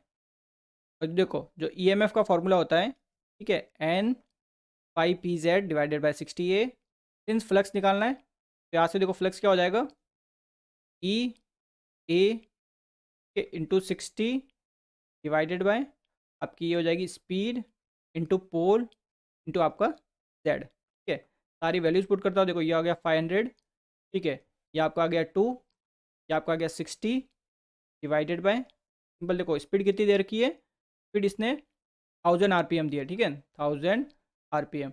ये रही आपकी देखो 1000 RPM, ठीक है, ये हमने लिखी नहीं थी, 1000 RPM दिए, यहाँ पे लिख सकते हो N equals to 1000 RPM, R P 1000 RPM। Poles कितने हमारे, पोल्स मैंने लिख दिए 6 पोल है तो 6 पोल हो गए। कंडक्टर इसने दिए 240, ठीक है इतना। अब सिंपल इसको सॉल्व करते हैं, देखो ये 3 जीरो पूरे कैंसिल हो जाएंगे यहाँ पे, ठीक है। अब यहाँ से देखो और कुछ कैंसिल आउट हो रहा है, जैसे देखो ये 2 से 6 गया 3 टाइम्स, 3 से ये 6 गया 2 टाइम्स, ठीक है। एंड इस 2 से ये 240 चला जाएगा आपका 120 टाइम्स, और 5 से 120 चला जाएगा 24 टाइम्स, ठीक है। तो फ्लक्स जो हमारा आएगा ये आ गया 1/24, ठीक है। तो सिंपल डिवाइड करेंगे तो ये आपका आ जाएगा 0.041666 वेबर, ठीक है। इसको अप्रोक्सीमेट ऐसे भी लिख सकते हो, सिंपल 0.042, ठीक है, 0.042 वेबर। ये आपका हो जाएगा फ्लक्स, यानी कि आपका सी ऑप्शन करेक्ट आंसर होगा। क्लियर है चीज़ ये। अगला क्वेश्चन देखते हैं। Approximate physical size of the 50 kilowatt 1800 RPM dynamo is a function, ठीक है, is a function of a 25 kilowatt 900 RPM dynamo will be. Simple size को कंपेयर करना है, ठीक है ना। अब देखो जो फिजिकल साइज होती है आपकी किसी भी रोटेटिंग मशीन की फिजिकल साइज, ठीक है, वो हमेशा आपके स्पीड पर और पावर पर डिपेंड करती है, ठीक है। उसके देखा भी होगा कि देखो ऐसा आपने एक सैलेंट पाइप, ठीक है, सैलेंट टाइप आपने रोटर देखा होगा सिंक्रोनस मशीन में, ठीक है। दूसरा आपने एक सिलेंड्रिकल टाइप में देखा होगा, दो तरह के आप ऐसे ये रोटर बनाते थे, ठीक है। इसमें भी देखो आपकी दो चीज़ होती थी, जैसे ये आपकी जो होती थी, ठीक है, जो इतना जो पोर्शन है तो हम क्या बोलते हैं, एक्शियल लेंथ, एक्शियल लेंथ। और आपका ये जो डिस्टेंस होती है यहाँ से लेके यहाँ तक, ठीक है, ये जो पूरी है ये आपका होता है इसका डायमीटर। इसमें देखो सिंपल ये आपका सिलेंड्रिकल टाइप का रोटर है, ठीक है। इसमें जो ये वाली डिस्टेंस है, ठीक है, जो मैं एक्सिस ड्रॉ कर रहा हूँ, बेसिकली ये पॉइंट, ठीक है, और ये वाला पॉइंट, इनके बीच की जो डिस्टेंस होती है, ठीक है, इसको हम क्या बोलते हैं, डायमीटर आपका। और बाकी जो ये जो डिस्टेंस है, ठीक है, ये बाहर जो तीर बाहर निकले हुए हैं ना, ये जो एक्सिस आपकी बनेगी देखो, ये पूरी ऐसे, ठीक है। ये जो डिस्टेंस हो गई इन दोनों पॉइंट्स के बीच में, ये आपकी होती है एक्शियल लेंथ। क्लियर है चीज़। अब देखो यहाँ पे अगर मैं सिंपल यहाँ पे लिख के बताऊँ आपको, कि देखो एक होता है आपका सेलियंट टाइप, ठीक है, एक आपका होता है सिलेंड्रिकल टाइप।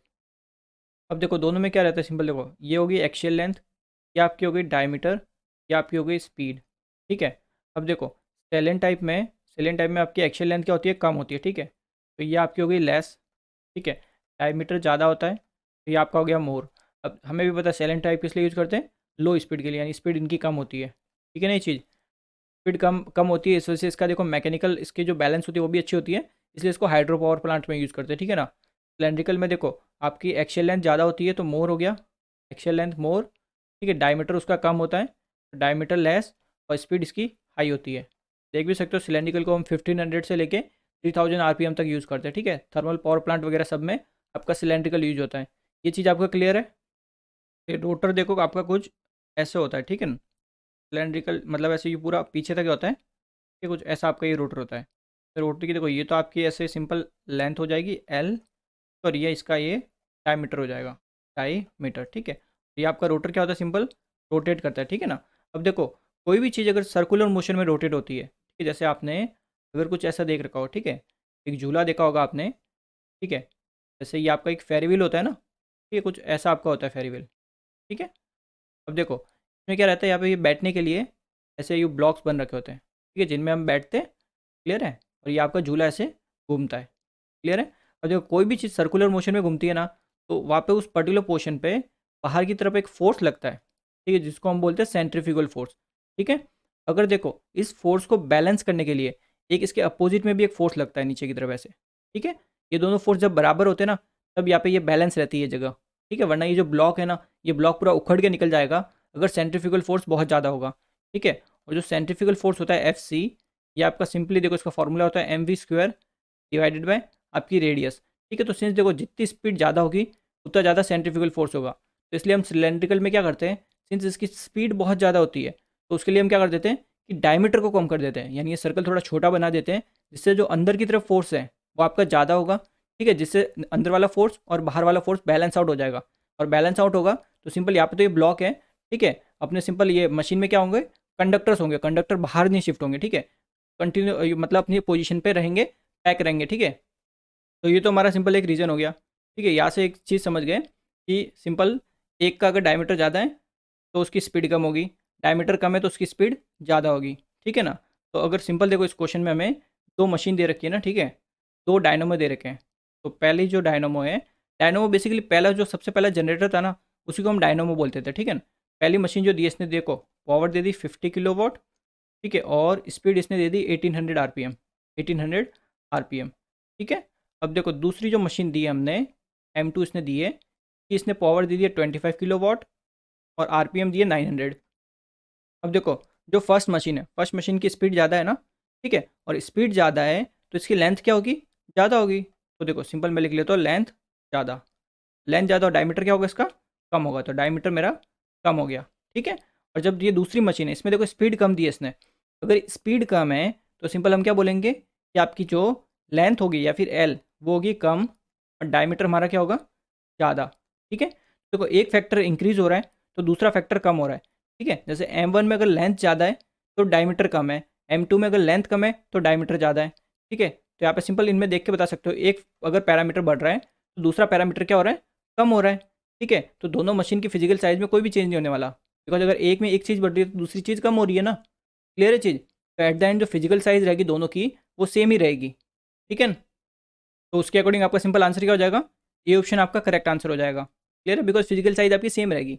लेंथ कम हो रही है एक की तो डायमीटर उसका ज़्यादा हो रहा है ना, तो डायमीटर ज़्यादा हो रहा है तो लेंथ कम हो रही है, क्लियर है चीज़। और देखो सिंपल जो फॉर्मूले से अगर करना है तो सिंपल जो देखो रिलेशन रहता है एक, जो पावर है, ठीक है, पावर सिंपल प्रोपोर्शनल होती है आपके डायमीटर का स्क्वायर, ठीक है, इनटू आपकी जो लेंथ है, ठीक है, इनटू आपकी जो स्पीड है, ठीक है, ये रिलेशन रहता है। इससे भी आप ये रिलेशन से भी आप निकाल सकते हो। देखो कैसे निकालेंगे, देखो सिंपल फर्स्ट मशीन के लिए देखो मैं ले लेता हूँ P1, ठीक है, दूसरे मशीन के लिए P2 ले लेता हूँ, ठीक है, दोनों का सिंपल रेशियो निकाल रहा हूँ। ये आपका हो जाएगा देखो T, ठीक है, P1 का स्क्वायर, ठीक है, इंटू L1, ठीक है, फर्स्ट मशीन के लिए, इंटू N1 स्पीड देखो फर्स्ट मशीन के लिए दे रखी है 1800 आरपीएम, तो ये हो गई 1800 आरपीएम, ठीक है। फर्स्ट मशीन के लिए मेरे को P1 भी दे रखा है ना, ठीक है ना, 50 किलोवाट दिया है तो इसको मैं 50 लिख लूँ, ये मेरे को दिया है 50, ठीक है। और P2 जो दूसरी मशीन है उसके लिए मेरे को 25 दे रखा है, तो ये मेरा हो गया 25, ठीक है। नीचे ये हो गया देखो D2, दूसरी मशीन के लिए D2 डायमीटर और L2 लेंथ, ठीक है, मल्टीप्लाइड विद स्पीड हमें दे रखी है 900 आरपीएम। तो यहाँ से देखो ये 20 से 20 कैंसिल, 9 से 18 चला जाएगा 2 टाइम्स, ठीक है। तो यहाँ से मेरे को सिंपल जो मिलेगी कि यहाँ पे देखो मेरे को मिलेगा T1 स्क्वायर L1, ठीक है, डिवाइडेड बाय T2 का स्क्वायर L2। सिंपल देखो क्या आ जाएगा, यहाँ से ये गया 2 टाइम्स, ठीक है, देन 2 से ये 50 यहाँ पे चला जाएगा 25 टाइम्स, और 25 से 25 1, तो ये वैल्यू सिंपल क्या मिल गई, 1 मिल गई, ठीक है। तो यहाँ से सिंपल देख सकते हो कि दोनों की साइज़ बेसिकली क्या आ रही है, सेम आ रही है, यानी दोनों का जो डायमीटर और लेंथ है, बिकॉज एक चीज़ बढ़ती है तो दूसरी चीज़ कम होती है ना, दोनों का देखो क्या बराबर आ रही है, तो हम क्या बोलते हैं, इसलिए बोलते हैं कि सिंपल 1 हो जाएगा, ठीक है। यानी जो पहले वाले मशीन की साइज़ होगी वही आपके दूसरे मशीन की साइज़ होगी, क्लियर है चीज़, ये ऑप्शन आपका करेक्ट आंसर हो जाएगा। The induced EMF of a DC machine running at 750 RPM is 220 volt. The percentage increase in the field flux for generating an induced EMF of 250 volt at 700 RPM would be. तो देखो पहले क्या बोल रहा था कि आपकी जो डीसी मशीन है, ठीक है, ये इतना आपका देखो स्पीड पे घूम रही थी और इतना आपका ईएमएफ इंड्यूस कर रही थी, ठीक है। बाद में ये देखो 250 वोल्ट इंड्यूस कर रही है और आपके आरपीएम कितने, 700 आरपीएम, तो वोल्टेज देखो ज़्यादा इंड्यूस करी है ना, पहले 220 अब 250, ठीक है। तो सिंस अगर वोल्टेज आपका बढ़ा है तो ऑब्वियस बात है आपका फ्लक्स भी इंक्रीज हुआ होगा, तभी तो हुआ है, बिकॉज देखो फ्लक्स की इक्वेशन आप लिखते हो E equals to N phi P Z by 60, ठीक है। सिंस देखो हमारा ईएमएफ इंड्यूस ईएमएफ बड़ा है, ऑब्वियस ही बात है फ्लक्स भी आपका बड़ा ही होगा, ठीक है। तो इसी ने यही बोला कि कितना फ्लक्स हमारा इंक्रीज हुआ है ये बताना है, ठीक है चीज़। तो देखो अगर सिंपल इसी फॉर्मूले से मैं अगर ऐसा अज्यूम करूँ कि मेरे देखो अगर मैं अज्यूम करता हूँ नंबर ऑफ़ पोल्स, ठीक है, नंबर ऑफ़ कंडक्टर्स और आपका ये ए, ठीक है, ये सब क्या एक तरह से कांस्टेंट चीज़ें है ना, सारी कांस्टेंट है ये सब, तो इनमें कोई चेंज नहीं है, ठीक है। और यहाँ से सिंपल अगर मैं रिलेशन निकालता हूँ, देखो induce EMF is simply proportional to क्या हो जाएगा, एन फाई, ठीक है। ये रिलेशन आपके लिए बहुत ज़्यादा इंपॉर्टेंट है।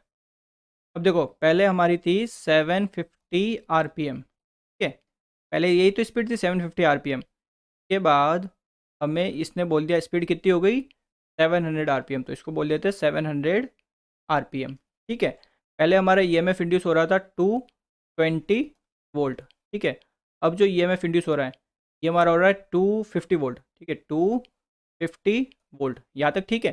तो देखो फर्स्ट केस में जो स्पीड थी मैं इसको लिख लेता हूँ N1, सेकंड केस में जो मेरी स्पीड थी मैं इसको लिख लेता हूँ N2, ठीक है। फर्स्ट केस में जो मेरा ईएमएफ इंड्यूस हो रहा था उसको लिख लेता हूँ E1, और सेकंड केस में जो हो रहा था उसको लिख लेता हूँ E2, यहाँ तक ठीक है आपका। अब देखो फर्स्ट केस में जो मेरा फ्लक्स था उसको मैं लिख लेता हूँ phi1, और सेकंड केस में मेरा फ्लक्स लिख लेता हूँ phi2, ठीक है। अब देखो सिंपल इसको सॉल्व करते हैं। जैसे देखो हमें पता है कि E, ठीक है, बिकॉज बिकॉज देखो E is proportional to speed into flux. तो यहाँ से अगर मैं सिंपल रिलेशन निकालूँ कि देखो E1 डिवाइडेड बाई E2, ठीक है, अगर दो मेरे को केस मिल गए तो मैं सिंपल ऐसे लिख सकता हूँ E1 by E2 equals to N1 phi1 divided by N2 phi2, ठीक है, ये रिलेशन रहेगा। अब देखो सिंपल जो जो वैल्यू मेरे को अवेलेबल है वो मैं इसमें पुट कर देता हूँ। देखो E1 मेरे को दे रखा है 220 वोल्ट, तो ये मेरा हो गया 220 वोल्ट डिवाइडेड बाई E2 मेरे को कितना दिया है 250 वोल्ट, तो ये मेरा हो गया 250 वोल्ट इक्वल्स टू N1 मेरे को दिया 750, तो ये हो गया 750 डिवाइडेड बाई N2 मेरे को दिया 700, ठीक है। अब phi1 मेरे को नहीं दे रखा और phi2 भी नहीं दे रखा, तो सिंपल इसको ऐसे ही रखता हूँ phi1 बाय phi2, ठीक है इतना। यहाँ से अगर देखो मैं इसको सिंपल सॉल्व करता हूँ, ठीक है, सॉल्व करके phi1 और phi2 की वैल्यू निकालता हूँ। तो देखो यहाँ से मेरे को वैल्यू मिल जाएगी आपको, देखो सिंपल phi2, ठीक है, इसको साइड भेज देते हैं, phi2 डिवाइडेड बाय phi1, ठीक है। ये मेरी वैल्यू आ जाएगी देखो सिंपल 1.2175, ठीक है, ये मेरे आ गई phi2 बाय phi1 की वैल्यू। अब देखो जो परसेंटेज इंक्रीज होगा, ठीक है, परसेंटेज कितना परसेंटेज बेसिकली फ्लक्स हमें इंक्रीज हुआ ये हमें बताना है ना, ठीक है। तो देखो परसेंटेज के परसेंटेज इंक्रीज इन फ्लक्स, ठीक है। देखो ये सिंपल कितना हो जाएगा, देखो कितना फ्लक्स हुआ phi2, ठीक है, माइनस आपका phi1, यानी बाद में जो फ्लक्स ज़्यादा है, ठीक है, तो phi2 माइनस phi1। अब किसके रेस्पेक्ट में बताना है हमें, जो स्टार्टिंग में जो फ्लक्स था, यानी phi1 से डिवाइड करना पड़ेगा। परसेंटेज में चाहिए तो ये 100 से मल्टीप्लाई, ठीक है। तो मैं देखो सिंपल यहाँ से मैं वैल्यू ऐसे phi2 की वैल्यू निकाल के यहाँ पर रखता तो थोड़ा कॉम्प्लिकेट हो जाता। सिंपल यही से देखो ये आपको देखो phi2 बाय phi1 लिख सकता हूँ इसको मैं, ठीक है, माइनस phi1 बाय phi1 ये हो गया 1, ठीक है। अब ये पूरी वैल्यू 100 से मल्टीप्लाई होगी, ठीक है, बिकॉज ये परसेंटेज में, ठीक है ना, इतना ये आपका परसेंटेज में। तो यहाँ पे देखो phi2 बाय phi1 की वैल्यू मेरे को ऑलरेडी पता ही है रही, ठीक है, 1.2175। अब इस वजह से मैं सिंपल 1 माइनस कर देता हूँ, तो 1 माइनस करते देखो मेरी कितनी आ जाएगी 100 से, बाद में मैं मल्टीप्लाई भी करूँगा इसको, ठीक है। तो ये आपकी आ जाएगी 21.75%, ठीक है, यानी आपका फ्लक्स कितना इंक्रीज होगा 21.75, यानी अगर phi1 अगर आपका 100 वेबर था तो phi2 क्या होगा 121.75 वेबर। क्लियर है चीज़, आपका सी ऑप्शन करेक्ट आंसर हो जाएगा। इस टाइप के क्वेश्चन आपके लिए बहुत इंपॉर्टेंट है, ठीक है ना, एग्जाम के लिए। तो अगला क्वेश्चन देखते हैं। Consider the following statement, the armature reaction MMF in a DC machine is, यानी आपका जो आर्मेचर एमएफ होते हैं या फिर जिसको बोलते हैं आर्मेचर फ्लक्स, ठीक है, वो आपका डीसी मशीन में कैसे होता है उसके बारे में पूछा है, ठीक है। अब देखो यहाँ पे मैं अगर सिंपल बताऊँ, जो आर्मेचर फ्लक्स होता है फाई ए, ठीक है, फाई ए ये आपका देखो एक तो ट्राइंगुलर होता है, ट्राइंगुलर, ठीक है, बेसिकली इसका ट्राइंगुलर शेप होता है, ठीक है, ट्राइंगुलर शेप जो वेवफॉर्म होती है वो ट्राइंगुलर शेप की होती है, ठीक है। एंड ये आपका, ठीक है, एंड ये आपका रोटेट करता है आर्मेचर के साथ, rotate with respect to the armature. Clear है। बाकी चीज़ें देखो जो आपके फील्ड वाइंडिंग होगी या फिर फील्ड फ्लक्स जो होता है, ठीक है, उसके रेस्पेक्ट में ये एकदम स्टेशनरी रहता है, उसके रेस्पेक्ट में ये रोटेट नहीं करता, ठीक है। यानी कि देखो अगर आपका फील्ड फ्लक्स ये है, ठीक है, फील्ड फ्लक्स ये, तो आर्मेचर फ्लक्स भी यहीं पे होगा, ठीक है, यहीं पे ये आर्मेचर फ्लक्स होगा, ठीक है। तो दोनों के बीच में देखो कुछ भी डिफरेंस नहीं है ना, ठीक है। तो एक तरह से क्या है आपका आर्मेचर फ्लक्स फील्ड फ्लक्स के रेस्पेक्ट में स्टेशनरी यानी रुका हुआ है, बिकॉज दोनों के बीच में देखो कुछ भी डिफरेंस नहीं है। क्लियर है। तो stationary with respect to the field poles ये सही है, rotating with respect to the field poles, ये गलत हो गया, रोटेट नहीं करता, स्टेशनरी रहता है, ठीक है, फील्ड पोल के रेस्पेक्ट में। Rotating with respect to the armature, तो एकदम सही है, आर्मेचर के रेस्पेक्ट में ये रोटेट करता है, बिकॉज देखो ये तो हमने डायरेक्शन बना दी आपके आर्मेचर फ्लक्स की। अब यहीं पे आपका जो रोटर वाला पार्ट है, यहाँ पे अगर आपका ये रोटर है तो ये रोटर तो आपका घूमेगा ना ऐसे, ठीक है, और रोटर घूमेगा तो सिंपल कुछ ना कुछ आपका रिलेटिव मोशन रहेगा बीच में, यानी सिंपल क्या रहता है, रोटेट करता है आर्मेचर के रेस्पेक्ट में। क्लियर है? आपका फर्स्ट और थर्ड करेक्ट हुए, यानी कि आपका सी ऑप्शन करेक्ट आंसर होगा। A triangular MMF wave is produce in the air gap of electric machine, such a wave is produce by. तो इसने देखो अब सिंपल क्या बोला, शेप बताया मैं, ठीक है, कि ट्रायंगुलर एमएमएफ वेव प्रोड्यूस हो रही है, ठीक है, आपके एयर गैप में, तो ये किसकी वजह से हो रही है, किसकी वजह से हो सकती है या फिर हो रही है वो बताइए, ठीक है। तो आपको सिंपल पता रखना है, बिकॉज देखो मैंने ऑलरेडी आपको बोल रखा था, ठीक है, मेरी आर्मेचर रिएक्शन वाली आप वीडियो पूरी देखिए, ठीक है, तभी ये सारे क्वेश्चंस आपको समझ में आएंगे, वरना ये क्वेश्चन आपको ऐसे सिंपल रटने पड़ेंगे और आप रट के भी जाओगे, ठीक है। तो देखो ट्रायंगुलर वेव फॉर्म जो होती है, ये भी लास्ट क्वेश्चन में बताया, इसमें फॉर्म होती है ये आपकी होती है आर्मेचर फ्लक्स की, पाई ए, ठीक है। तो हम सिंपल क्या बोलेंगे, rotor of the DC machine, because rotor में ही तो आपके आर्मेचर कंडक्टर लगे होते हैं, और आर्मेचर कंडक्टर में आपका आर्मेचर करंट फ्लो होगा, ठीक है, आर्मेचर करंट होगा तो आर्मेचर फ्लक्स प्रोड्यूस होगा, और आर्मेचर फ्लक्स का शेप होता है ट्रायंगुलर एमएमएफ, ठीक है। तो इसलिए क्या बोलेंगे, रोटर ऑफ डीसी मशीन, यानी कि डी ऑप्शन आपका करेक्ट आंसर हो जाएगा। देखो ये सारे क्वेश्चन आपके आर्मेचर रिएक्शन से रिलेटेड है, ठीक है। तो इसके लिए पहले देखो आप मेरी आर्मेचर रिएक्शन वाली जो वीडियो है वो आप जरूर देख लीजिए, ठीक है, वो आप पूरी वीडियो देख लीजिए, उसके बाद आपको कभी भी देखो आर्मेचर रिएक्शन में प्रॉब्लम नहीं होने वाली, ठीक है, सारे क्वेश्चन आपके हो जाएंगे आर्मेचर रिएक्शन से। फिलहाल देखो अगर सिंपल उस पूरी वीडियो की मैं आपको समरी देता हूँ, ठीक है, सिंपल यानी कि क्या क्या चीज़ आपको याद रखनी होती है। तो देखो जो फ्लक्स है, फ्लक्स की वेव फॉर्म, ठीक है, कौन सा, फील्ड फ्लक्स, फील्ड फ्लक्स की वेव फॉर्म होती है, इसका शेप आपको पूछा जाता है एग्जाम में, इसका शेप होता है फ्लैट टॉप। अब देखो फ्लैट टॉप मतलब कुछ ऐसा इसका शेप होगा, देखो यहाँ से ये देखो एकदम ये फ्लैट एकदम सीधा सीधा रहेगा, ये एकदम सीधा, देन ये अगेन नीचे, ठीक है, बिकॉज एक आपका साउथ पोल एक नॉर्थ पोल के अंडर होगा ना, ठीक है, तो साउथ पोल में एक पोलरिटी, नॉर्थ पोल में एक पोलरिटी, यहाँ से ये एकदम अगेन सीधा सीधा एकदम, ठीक है, देन यहाँ से कैसे हो जाएगा। क्लियर है चीज़? तो ये जो देखो ये जो सरफेस एकदम ये आपकी क्या एकदम फ्लैट है ना, एकदम सीधी है, तो इसलिए हम इसको क्या बोलते हैं, फ्लैट टॉप। तो ये आपकी जब होती है, ठीक है, इसको सिंपली ऐसे भी बोल सकते हो, इस केस में आपका आर्मेचर करंट क्या होता है, जीरो होता है, या फिर हम इसको ऐसे भी बोल सकते हैं, ये नो लोड की बात हो रही है, नो लोड, ठीक है, ऐसी आपकी वेवफॉर्म बनती है फील्ड फ्लक्स की। दूसरा आपका आता है आर्मेचर फ्लक्स, ठीक है, आर्मेचर फ्लक्स की भी आपको वेवफॉर्म पूछी जाती है। आर्मेचर फ्लक्स का जो शेप होता है इसकी वेवफॉर्म का, ये होता है आपका ट्रायंगुलर, ठीक है, ट्रायंगुलर, एंड ये आपकी देखो आर्मेचर फ्लक्स आपकी रोटेट करती है, ठीक है, rotate at the speed of armature, जिस स्पीड से आपका आर्मेचर रोटेट कर रहा है उसी स्पीड से ये भी आपकी रोटेट होती है। और देखो अगर आपको ये शेप समझने हैं कि ऐसा ही क्यों बनता है, यानी फील्ड फ्लक्स फ्लैट टॉप ही क्यों बनता है, आर्मेचर फ्लक्स आपका ट्रायंगुलर शेप का ही क्यों बनता है, तो इसके लिए आप आर्मेचर रिएक्शन वाली मेरी वीडियो देख सकते हो, ठीक है ना। अब देखो जो शेप होता है इसका ट्रायंगुलर तो होता है, मैंने बता दिया, ठीक है, तो कुछ ट्रायंगुलर ऐसी वेव फॉर्म होगी एकदम ट्रायंगुलर, ठीक है, ये कुछ ऐसा ट्रायंगुलर बनेगा ना एकदम ट्रायंगल टाइप में। अब देखो इसमें जो ये वाली वैल्यू है, ठीक है, ये जो एकदम पीक वैल्यू यानी मैक्सिमम जहाँ पे आपको वैल्यू मिल रही है, ठीक है, ये आपकी क्या एकदम पीक वैल्यू है इसकी फ्लक्स की, एकदम पीक वैल्यू, ठीक है, पीक वैल्यू ये आपको मिलती है GNA पर। ये जो आपकी मैंने एक्सिस बनाई है ना, ये आपकी है GNA, ठीक है, GNA। अब देखो जो GNA है इसके डिफरेंट डिफरेंट नाम होते हैं, ठीक है, GNA बोल सकते हो, या फिर इसको क्वाड्रेचर एक्सिस बोलते हो, Q एक्सिस, ठीक है, या फिर इसी को हम इंटरपोलर एक्सिस भी बोलते हैं, बिकॉज ये पोल्स के बीच में होती है एकदम। एंड आपका देखो जो EMF इंड्यूस होता है, ठीक है, ठीक है, EMF इंड्यूस या फिर जो करंट होता है, ठीक है, उसकी अगर वेव फॉर्म पूछ लें तो देखो जो आपका फील्ड फ्लक्स होता है ना उसी वेव फॉर्म को ये फॉलो करता है, ठीक है, तो सेम एज सिंपल यहाँ पे लिख लेता हूँ, फ्लैट टॉप लिख लेता हूँ, ठीक है, ये जो आपकी फील्ड फ्लक्स होती है वही वेव फॉर्म बनती है, ठीक है, फ्लैट टॉप इंड्यूस EMF की। तो ये सारे आपके लिए इंपॉर्टेंट पॉइंट है, ठीक है, आर्मेचर रिएक्शन से। और जो इनकी जो रिजल्टेंट फ्लक्स होता है, ठीक है, यानी फाई एफ और फाई ए, ठीक है, ये तो इंडिविजुअल इंडिविजुअल हमने बनाई है, इनके जो रिजल्टेंट फ्लक्स की जो वेवफॉर्म होती है वो हम अभी आने वाले क्वेश्चंस में चेक करेंगे, ठीक है ना। तो देखो पहला क्वेश्चन देखो क्या है, in DC machine the air gap flux distribution in space at no load, ठीक है, नो लोड की बात की है, तो नो लोड में आपका एक तो देखो आर्मेचर करंट आपका जीरो होगा, यानी अगर लोड ही कनेक्ट नहीं है तो आर्मेचर करंट जीरो, ठीक है, अगर आर्मेचर करंट जीरो तो आर्मेचर फ्लक्स भी आपका कोई प्रोड्यूस नहीं होगा, ठीक है, और अगर आर्मेचर फ्लक्स कोई प्रोड्यूस नहीं होगा तो जो आपका एयर गैप में जो फ्लक्स होगा वो सिर्फ आपका फील्ड की वजह से होगा, यानी जो आपकी मैग्नेटिक फील्ड होगी ना, फील्ड पोल्स, उसकी वजह से होगा। तो फील्ड पोल की वजह से सिंपल आपका फील्ड फ्लक्स प्रोड्यूस होता है। इसका शेप कैसा होता है, फ्लैट टॉप, यानी आपका C option correct answer. The armature MMF, ठीक है, armature MMF wave form of a DC machine is, किसकी पूछी, आर्मेचर एमएमएफ, यानी आर्मेचर फ्लक्स की पूछी है। कैसी होती है, ट्रायंगुलर होती है, तो C option correct answer. The armature MMF of a DC machine, again देखो आर्मेचर एमएमएफ इसका डीसी मशीन का, ठीक है, तो ट्रायंगुलर होता है शेप में, ठीक है, और रोटेट करता है at the speed of armature, ठीक है, तो ये ऑप्शन करेक्ट आंसर।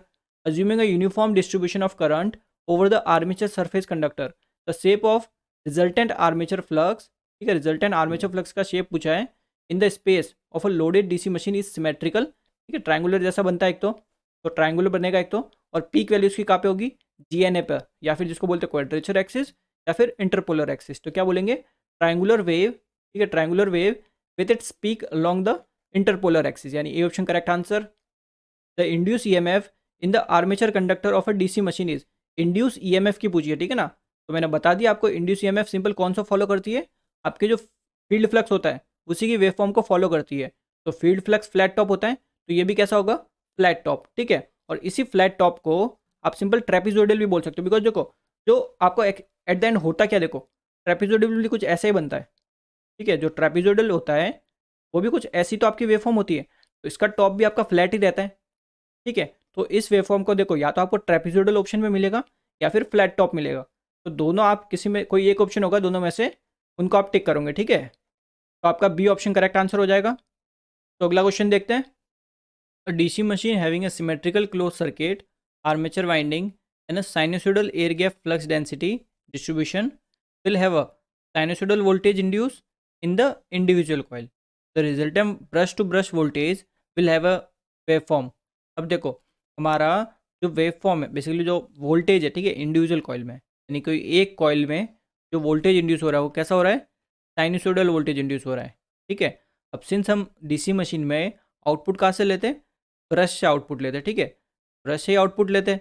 अब देखो आउटपुट हमें क्या मिलता है, हमेशा डीसी मिलता है, ठीक है, और इसने बोल भी रखा है देखो कि आर्मेचर में, यानी जो कॉइल्स है, कॉइल्स तो हमारी आर्मेचर में होगी, ठीक है, जो हमारी कॉइल्स है, इसने बोल दिया कॉइल्स में हमारा साइनसोइडल आपका इंड्यूस हो रहा है ईएमएफ, ठीक है, या फिर वोल्टेज, ये हमारा साइनसोइडल हो गया। अब सिंस आउटपुट हम ब्रश से लेंगे, तो ब्रश से हमें सिंपल देखो डीसी मशीन है तो आउटपुट क्या मिलेगा, डीसी मिलेगा, ठीक है, सिंस डीसी मशीन की बात कर रहे हैं तो आउटपुट कैसा हो जाएगा डीसी में, सिंपल ये कुछ ऐसा आपको ये आउटपुट मिलेगा, ठीक है, तो ये आपका क्या है, ये पल्सेटिंग डीसी है, प्योर डीसी नहीं है, यानी कि इसमें ये डीसी तो है ही है, बट इसके साथ साथ थोड़ा एसी का भी पोर्शन है इसमें, ठीक है, और इसी एसी के पोर्शन को हम क्या बोलते हैं, रिपल बोलते हैं, ठीक है, तो सिंपल हमें मिल तो रहा है डीसी, ठीक है, यानी यूनिडायरेक्शनल मिल रहा है, क्लियर है, बट उसमें कुछ रिपल्स भी होंगे, ठीक है, तो सी ऑप्शन आपका करेक्ट आंसर होगा। ये चीज़ आप देखो रेक्टिफायर में भी पढ़ते हो, रेक्टिफायर में हमें देखो कभी भी जब रेक्टिफायर से हम कन्वर्ट करते हैं एसी को डीसी में, तो कभी भी आपका प्योर डीसी आपको नहीं मिलती, ठीक है ना, उसके साथ आपको रिपल्स मिलते हैं। A 4-pole lap connected separately excited DC motor is drawing a steady current of 40 ampere while running at 600 rpm. A good approximation for the wave shape of the current in an armature conductor of the motor is given by. अब देखो simple इस question में time तो इतना लगना नहीं चाहिए था आपको, ठीक है, डायरेक्ट आपका आंसर हो जाएगा सी ऑप्शन, ठीक है। हमें पूछिए करंट की वेवफॉर्म, देखो डायरेक्ट कैसे होगा ये मैं आपको समझाता हूँ। देखो जो आपका एयर गैप फ्लक्स होता है, ठीक है, तो आपका नॉर्मल जो फ्लक्स होता है नॉर्मली, ठीक है, सिंपल जो देखते हैं फ्लक्स, ये कैसी वेवफॉर्म होती है इसकी, फ्लैट टॉप, आपको बता रखा है ये चीज़, ठीक है, फ्लैट टॉप होती है। अब देखो इसके साथ साथ मैंने बताया भी था कि जो इंड्यूस ईएमएफ और जो करंट होता है, ठीक है, इंड्यूस ईएमएफ बोलो या फिर करंट बोलो, ये दोनों ही आपके फ्लक्स की वेवफॉर्म को फॉलो करते हैं, follow the waveform of flux. अब सिंस ये दोनों आपके वेवफॉर्म फॉलो करते हैं फ्लक्स की, ठीक है, तो हमें पता है ट्रेपेजॉइड फ्लैट टॉप होती है फ्लक्स की, तो इस करंट की भी वेवफॉर्म कैसी होगी, फ्लैट टॉप होगी। आपका सिर्फ एक सी ऑप्शन है, तो एक फ्लैट टॉप वेवफॉर्म दे रखी है, ठीक है, तो इस वजह से मैंने बोला कि सी ऑप्शन आपका करेक्ट आंसर हो जाएगा, क्लियर है। अब सिंपल अगर देखो सॉल्व करके देखे तो देखो जो क्वेश्चन में डेटा दे रखा है, मेरे को नंबर ऑफ पोल्स मेरे को दिए 4, ठीक है, और सिंस लैप वाइंडिंग है तो ए की वैल्यू भी मेरे 4 हो जाएगी, ठीक है, और जो आर्मेचर करंट दिया आई ए, ये मेरे को दे रखा है 40 एम्पियर, ठीक है, और जो मेरे को स्पीड दे रखी है, स्पीड मेरे को दी है इसने 600 आरपीएम, ठीक है, ये डेटा मेरे को इसने दे रखा है यहाँ तक, ठीक है। अब देखो इसको simple step by step solve करते हैं, ठीक है। पहला इसमें जो नंबर ऑफ पैरेलल पाथ है ठीक है, सिंस मेरे लैप बाइंडिंग है ना, लैप बाइंडिंग, ठीक है, मेरे को पैरेलल पाथ मेरे को पता है कितने हैं, 4 है, ठीक है। तो 4 पाथ बनाता हूँ, देखो ये मेरा एक पाथ हो गया, ये मेरा दूसरा पाथ हो गया, ये मेरा तीसरा पाथ हो जाएगा, एंड ये मेरा चौथा पाथ हो जाएगा, ठीक है। अब हमें पता है जो आर्मेचर मेरा होता है, आर्मेचर में हर पाथ में कंडक्टर हम एकदम बराबर बांटते हैं, ठीक है, एकदम बराबर बांटे जाते हैं। तो ये मेरा पूरा आर्मेचर है, ठीक है ना। अब देखो यहाँ पे करंट मेरा है आर्मेचर करंट आई ए, ठीक है। अब सिंस कंडक्टर एकदम बराबर बांटे गए हर पाथ में, तो सिर्फ का रेजिस्टेंस भी सेम होगा, यानी इसका भी आर, इसका भी आर, इसका भी आर, इसका भी आर, ठीक है। अगर सबका रेजिस्टेंस सेम है तो करंट एकदम बराबर बटेगा सब में, तो यानी अगर इस एक पाथ के थ्रू मैं करंट लिखता हूँ तो कितना होगा, आई ए बाय 4, ठीक है। तो मान लेते देखो ये जो करंट फ्लो हो रहा है इसके थ्रू, तो मैं लिख लेता हूँ आई सी, ठीक है। Therefore current through one parallel path, तो ये आपका सिंपल कितना हो जाएगा, आई ए बाय 4, ठीक है, एक पाथ के थ्रू। अब देखो आई ए की वैल्यू मेरे को दे रखी है क्वेश्चन में 40 एम्पियर डिवाइडेड 4, तो ये मेरे को मिल गया 10 एम्पियर, ठीक है। मेरा करंट तो कितना होगा टोटल, यानी एक कंडक्टर के थ्रू मेरा करंट कितना फ्लो होगा, या फिर एक पाथ के थ्रू करंट कितना फ्लो होगा, 10 एम्पियर। तो मेरे को करंट की वैल्यू तो मिल गई 10 एम्पियर होगी, देखो ये आपका 10 एम्पियर, ठीक है, करंट की वैल्यू मिल गई। अब मेरे को टाइम पीरियड निकालना है, ठीक है ना। टाइम पीरियड के लिए देखो सिंपल एकदम स्टेप बाय स्टेप चलते हैं, ठीक है। पहले इसने मेरे को बोल रखा है कि स्पीड इसकी कितनी है, 600 आरपीएम, यानी कि ये सिंपल क्या कर रहा है, एक मिनट में, ठीक है, एक मिनट में ये आपके 600 राउंड कवर कर रहा है, ठीक है। आरपीएम का मतलब ये होता है राउंड पर मिनट, ठीक है। तो 600 राउंड ये कवर कर लेता है एक मिनट में, ठीक है। एक मिनट का मतलब क्या होता है, 60 सेकेंड्स, 60 सेकेंड्स, यानी 60 सेकेंड्स में ये 600 राउंड्स कंप्लीट कर रहा है, क्लियर है। तो जरा बताइए एक सेकंड में कितने राउंड कवर करेगा, एक सेकंड में, ठीक है। सिंपल हो जाएगा 600 डिवाइडेड बाय 60, यानी कि आपके 10 राउंड्स, यानी एक सेकंड में ये टोटल आपके 10 राउंड कंप्लीट करता है, ठीक है।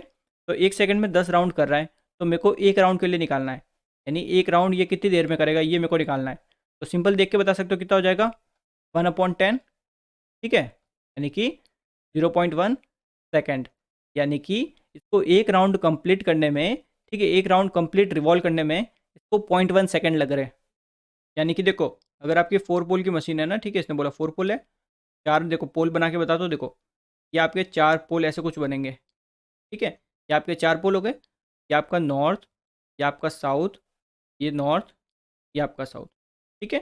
बीच में हमारा ये रोटर होगा ऐसे, ठीक है, आर्मेचर होगा बेसिकली।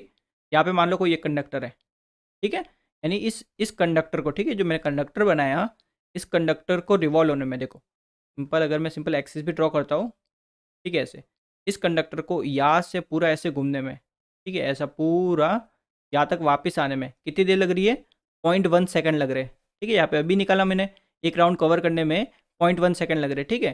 तो अगर मेरे को अभी निकालना है, जैसे देखो एक पोल पिच, यानी ये कंडक्टर जो यहाँ पे ना, अभी इसको यहाँ पे आना है, ठीक है, तो यानी कि यहाँ से यहाँ तक, तो इसको क्या बोलेंगे, दो पोल के बीच की डिस्टेंस को हम बोलते हैं पोल पिच। तो एक पोल पिच इस कंडक्टर को कवर करने में कितना टाइम लगेगा ये मेरे को बताना है।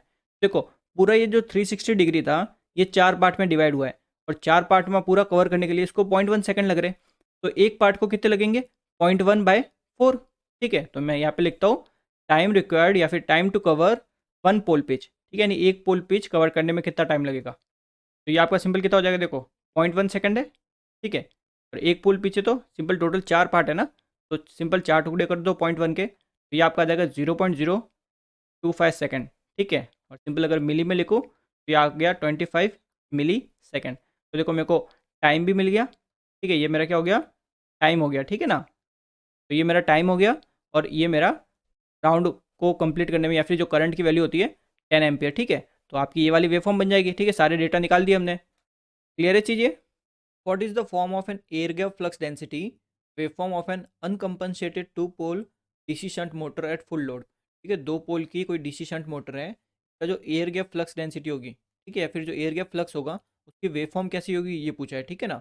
तो देखो अगर सिंपल डिटेल में जाना है थोड़ा, तो डिटेल के लिए आप सिंपल आर्मेचर रिएक्शन वाली वीडियो देख सकते हो, ठीक है। फिलहाल देखो इसमें क्या है, देखो ये हमारी कोई मशीन है टू पोल की, ठीक है ना, ये हमारा रोटर हो गया।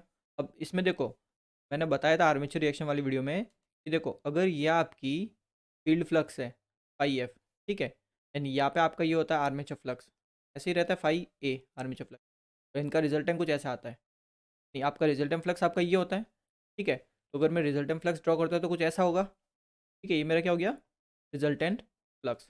कितना, अब देखो इस रिजल्टेंट फ्लक्स में आप अगर ध्यान से देखते हो, देखो यहाँ पे आपकी ये जो फ्लक्स लाइन्स है बहुत सारी है, और यहाँ पे आपकी फ्लक्स लाइन्स बहुत सारी है, ठीक है। दोनों जगह फ्लक्स लाइन्स बहुत सारी है ना, यानी इसका मतलब क्या हुआ, इस पर्टिकुलर टिप पे, यानी ये नॉर्थ पोल का ये वाला जो किनारा है ना, ये वाला टिप, और साउथ पोल का ये वाला जो किनारा है, ये वाला टिप, ठीक है। यहाँ पे फ्लक्स डेंसिटी क्या है, बहुत ज़्यादा है, ठीक है, कंपेयर टू दूसरे टिप की जगह।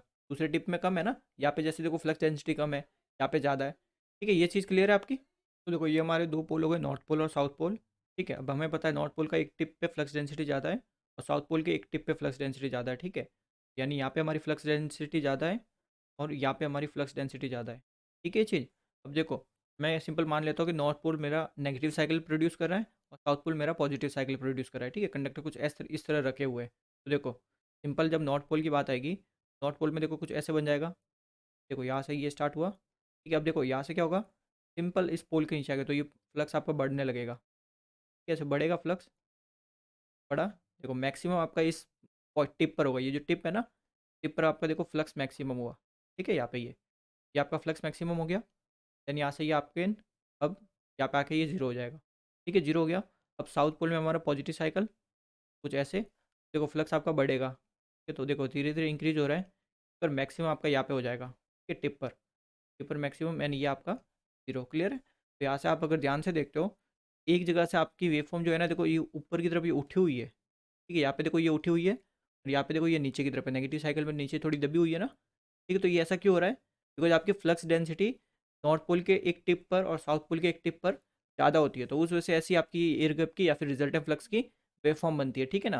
बिकॉज देखो जो आपका मे फील्ड फ्लक्स होता है, तो आपकी फ्लैट टॉप बन जाती है, और जो आर्मेचर फ्लक्स होता है उसको ट्रायंगुलर बन जाती है, ठीक है। फिर इन दोनों को जब हम ऐड करते हैं तो आपको कुछ ऐसी वेव फॉर्म मिलती है, ठीक है। ये आपकी क्या है, resultant wave form phi R की, फाई आर की, ठीक है, या फिर इसको एयर गैप फ्लक्स भी बोलेंगे।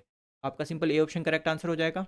इन the DC machine the field flux axis and armature MMF axis are respectively along. एक तो पूछिए देखो फील्ड फ्लक्स एक्सिस का होती है, और आर्मेचर एमएमएफ यानी जो आर्मेचर फ्लक्स होता है ना उसकी वेव फॉर्म, ठीक है ना, वो बेसिकली किस एक्सिस के अलोंग होती है, ये हमें पूछा है। तो देखो ये हमारी कोई ऐसी मशीन है, ठीक है, दो पोल बना दिए, रोटर बना दिया, और सिंपल एक्सिस ड्रॉ कर दिया, ठीक है।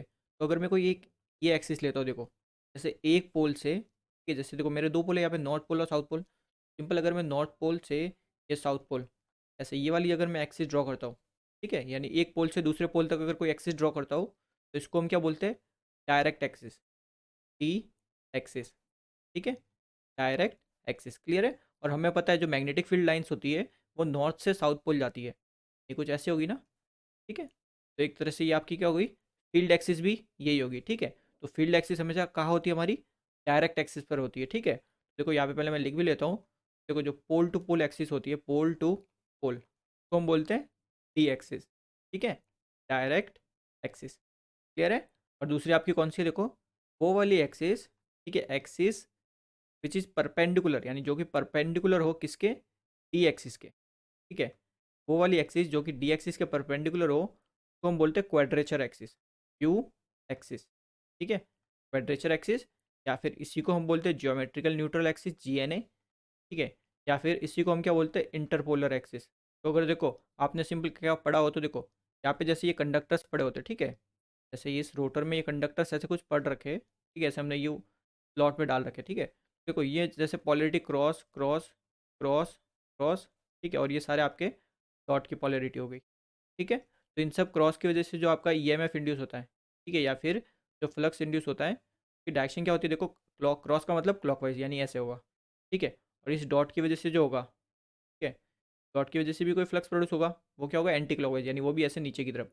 तो दोनों देखो नीचे की तरफ, यानी कि आपका जो आर्मेचर का फ्लक्स है या फिर जो रोटर में जो फ्लक्स है वो ऐसे नीचे की तरफ प्रोड्यूस हो रहा है, ठीक है। और मैंने अभी क्या बताया, वो वाली एक्सिस जो डायरेक्ट एक्सिस के परपेंडिकुलर हो, डायरेक्ट एक्सिस हमारी ये रही, इसके परपेंडिकुलर देखो ये हमने ड्रॉ कर रखी है, ठीक है, परपेंडिकुलर 90 डिग्री। तो ये वाली जो एक्सिस है इसके अलॉन्ग ही आपका क्या है, देखो आर्मेचर फ्लक्स है, आर्मेचर फ्लक्स इसके अलॉन्ग है, यानी आर्मेचर आपका एमएमएफ भी इसके अलॉन्ग ही है। तो हम क्या बोलेंगे कि फील्ड एक्सिस तो होती है डायरेक्ट एक्सिस के अलॉन्ग, और आर्मेचर फ्लक्स हमारा कहाँ होता है, इंटरपोलर एक्सिस के अलॉन्ग, ठीक है। तो क्या हो जाएगा, simple direct axis and interpolar axis, ठीक है, यानी कि आपका बी ऑप्शन करेक्ट आंसर हो जाएगा। क्लियर है चीज़ ये। A 6-pole lap connected wound DC machine has 720 conductors and it draws 50 ampere from supply mains. What is the flux distribution produced by the armature reaction per pole? ठीक है, हमें flux distribution निकालना है, clear है चीज़, और वो भी पर पोल, ठीक है ना, पर पोल पूछा है, ठीक है, ये भी आपके लिए इंपॉर्टेंट है। अब देखो सिंपल जो क्वेश्चन में जो डेटा दे रखा है, इसने बोला कि आपकी है 6 पोल की मशीन है, ठीक है, और इसने बोला लैप कनेक्टेड, तो लैप कनेक्टेड की वजह से आपके पैरेलल पाथ भी 6 ही हो गए, ठीक है, और जो आपका कंडक्टर से नंबर ऑफ कंडक्टर जो इसने बोला है वो आपके 720, ठीक है, और जो आपका करंट फ्लो हो रहा है, ठीक है, जो आर्मेचर करंट या फिर जो भी उसको बोल दो, वो आपका हो रहा है 50 एम्पियर, ठीक है। हमें निकालना है एम एम एफ, ठीक है, इसमें आर्मेचर में आपका आर्मेचर ये हमें फाइंड आउट करना है। अब देखो सिंस हमारे पैरेलल पाथ 6 है, ठीक है, जैसे देखो ये हमारा एक पाथ हो गया, ठीक है, ये दूसरा हो गया, एंड जो करंट आपका फ्लो हो रहा है वो, ठीक है, 50 एम्पियर फ्लो हो रहा है, यहाँ तक ठीक है। अब देखो मेरे को क्या करना है, मेरा ये जो एक पाथ है, कि इस एक पाथ में मेरे को टोटल मेरे कंडक्टर निकालने की, एक पाथ में मैंने कितने कंडक्टर रख रखे मेरे को ये पता करना है। तो टोटल कंडक्टर मेरे पास कितने हैं, 720, ठीक है, मुझे इतना पता है कि मेरे पास टोटल 720 कंडक्टर हैं, और इनको मेरे को अरेंज करना है 6 पाथ में टोटल, ठीक है, 6 पाथ में एकदम बराबर इनको बांटना है। मैं सिंपल क्या कर सकता हूँ कि 720 के 6 टुकड़े कर देता हूँ, बेसिकली 6 से इसको डिवाइड करके 6 टुकड़े हो जाएंगे ना इसके। सिंपल आपके टोटल है 720 कंडक्टर, मैं 6 पाथ में टोटल बांटने बराबर, तो ये आपके हो गए 120 कंडक्टर, यानी एक पाथ में मेरे टोटल 120 कंडक्टर आ रहे हैं, दूसरे पाथ में 120 आ रहे हैं, ठीक है, ऐसे सब में आपके सब ऐड करोगे तब आपके हो जाएंगे टोटल 720 कंडक्टर, ठीक है। अब हमें पता है कि जब भी आपको 1 टन बनाना होता है, ठीक है, अगर आपको कोई 1 टन बनाना है तो 1 टन के लिए एटलीस्ट, ठीक है, आपको 2 कंडक्टर तो चाहिए ही, 2 कंडक्टर के बिना आपका कोई टन नहीं बन सकता, क्लियर है। तो यहाँ से अगर आप सिंपल ऐसा बोलो कि अगर आपके पास 120 कंडक्टर है, 120 कंडक्टर है, ठीक है, तो इससे आप कितने टन बना सकते हो, ठीक है, ये आपको बताना है। तो देखो 1 टन के लिए 2 कंडक्टर चाहिए, तो 120 कंडक्टर से कितने टन बनेंगे, इसके जस्ट आधे, यानी 120 डिवाइडेड बाई 2, यानी टोटल आपके 60 टन्स बन जाएंगे, ठीक है, यानी 120 कंडक्टर से आप टोटल 60 टन बना सकते हो, यहाँ तक ठीक है आपका। अब देखो अगर मैं करंट निकालता हूँ, किसी भी एक पाथ से मेरे को करंट निकालना है, ठीक है, अब देखो कंडक्टर हर पाथ में बराबर है, कंडक्टर अगर बराबर है तो सबका रेजिस्टेंस सेम होगा, यानी हर पाथ का रेजिस्टेंस सेम है, तो हर पाथ का अगर रेजिस्टेंस सेम होगा तो ये आपका जो 50 एम्पियर है ये एकदम क्या होगा, बराबर सब में डिवाइड होगा, ठीक है। तो current through one parallel path ये आपका सीधा हो जाएगा 50 एम्पियर डिवाइडेड बाय 6, बिकॉज इसके बेसिकली 50 के हमें 6 पार्ट करने हैं, ठीक है, तो ये आपका हो जाएगा 8.333 एम्पियर, ठीक है, यानी सिंपल 8.3 एम्पियर हमारा फ्लो होगा एक पाथ से, ठीक है। देयरफॉर हमें सिंपल क्या निकालना, फ्लक्स डिस्ट्रीब्यूशन यानी एमएमएफ, ठीक है, और एमएमएफ क्या होता है हमारा, सिंपल नंबर ऑफ टर्न, ठीक है, इनटू आपका जो करंट फ्लो हो रहा है, ठीक है, नंबर ऑफ टर्न्स हमने निकाल दिया कितने, 60 टर्न से, और करंट हमारा फ्लो हो रहा है एक पाथ से कितना, 8.333, ठीक है, तो ये हमारा सिंपल कितना आ जाएगा आपका, ये आपका होगा देखो 500 एम्पियर, ठीक है, टर्न, बिकॉज देखो नंबर ऑफ टर्न्स यानी टर्न्स, और एम्पियर करंट की यूनिट एम्पियर हो जाएगी, तो एमएमएफ हमारा कितना आ गया, 500 एम्पियर टर्न। और सिंस देखो हम क्या कर रहे हैं, आर्मेचर की बात कर रहे हैं ना, ठीक है, आर्मेचर, तो आर्मेचर जो होता है, आर्मेचर फ्लक्स जो होता है उसकी वेवफॉर्म कैसी होती है आपकी, ट्रायंगुलर होती है, देखो मैंने आपको बनाई थी ना, ठीक है, कुछ ऐसी थी आपकी वेवफॉर्म, ठीक है, ये इसमें मैंने बताया था कि ये इसकी पीक वैल्यू होती है, ठीक है, ये इसकी पीक वैल्यू होती है, पीक वैल्यू, और ये कहाँ मिलती है हमें, इंटरपोलर एक्सिस या फिर जीएनए, और पीक वैल्यू हमें निकालने को पूछी थी, तो देखो एक वेव फॉर्म तो हो गई ट्रायंगुलर, और पीक वैल्यू हो गई हमारी 500 एम्पियर टन, ठीक है, तो इस हिसाब से तो देखो आपका सी ऑप्शन करेक्ट आंसर हो जाएगा, ठीक है। अब देखो इतनी हमने भेजा हमारी की, ठीक है, इतना मतलब बहुत चीज़ें करनी पड़ेगी ना इसमें, तो देखो सिंपल एक फार्मूला होता है, सिंपल आपको क्या करना होता है, देखो peak value of armature MMF पर पोल, ये आपका होता है, देखो सिंस पर पोल है तो 1/2 हो जाएगा, ठीक है, then bracket full Z by A, ठीक है, जेड बाई पी, ठीक है, Z by P multiplied with आपका armature current divided by A, ठीक है।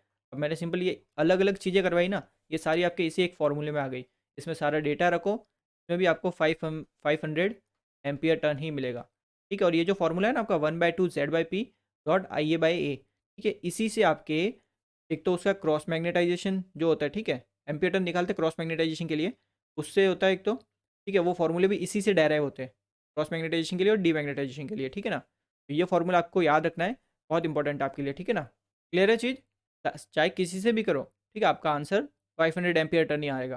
अगला क्वेश्चन देखते हैं, इन the DC machine the actual flux distribution depend upon, देखो एयर गैप पे डिपेंड करता है, ठीक है, ऑब्वियसली बात है एयर गैप पे डिपेंड करेगा, शेप ऑफ द पोल शू पे डिपेंड करेगा, कैसे करता है ये तो मैंने डिटेल में आपको समझा रखा है।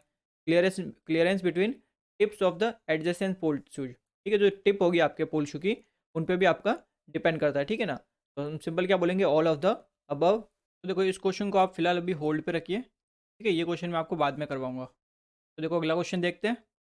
In the DC machine the armature MMF is, ठीक है, किसके लिए पूछा है, आर्मेचर एमएमएफ यानी आर्मेचर आपका फ्लक्स, ठीक है ना, आर्मेचर फ्लक्स, ठीक है। तो देखो अगर आपका फील्ड फ्लक्स ये ऐसे फ्लो हो रहा है बाई एफ, तो आर्मेचर फ्लक्स भी इसके साथ साथ ही चलता है, ठीक है। तो इनके बीच में कुछ भी रिलेटिव मोशन आपका नहीं रहता ना, ठीक है। तो रिलेटिव मोशन अगर कोई नहीं है तो ये एक दूसरे के रेस्पेक्ट में क्या है, स्टेशनरी है, रुके हुए है, ठीक है। बट आपका जो आर्मेचर है, आर्मेचर यानी जो रोटर है, ठीक है, रोटर में जो कंडक्टर्स डाल रखे हैं, ठीक है, वो तो आपके रोटेट करेंगे ना, तो उसके रेस्पेक्ट में ये क्या होगा, रोटेटिंग होगा, ठीक है, स्टेशनरी नहीं होगा। तो सिंपल क्या बोलेंगे, stationary with respect to the field poles but rotating with respect to the armature. Figure shows the extended view of two-pole DC machine with 10 armature conductors.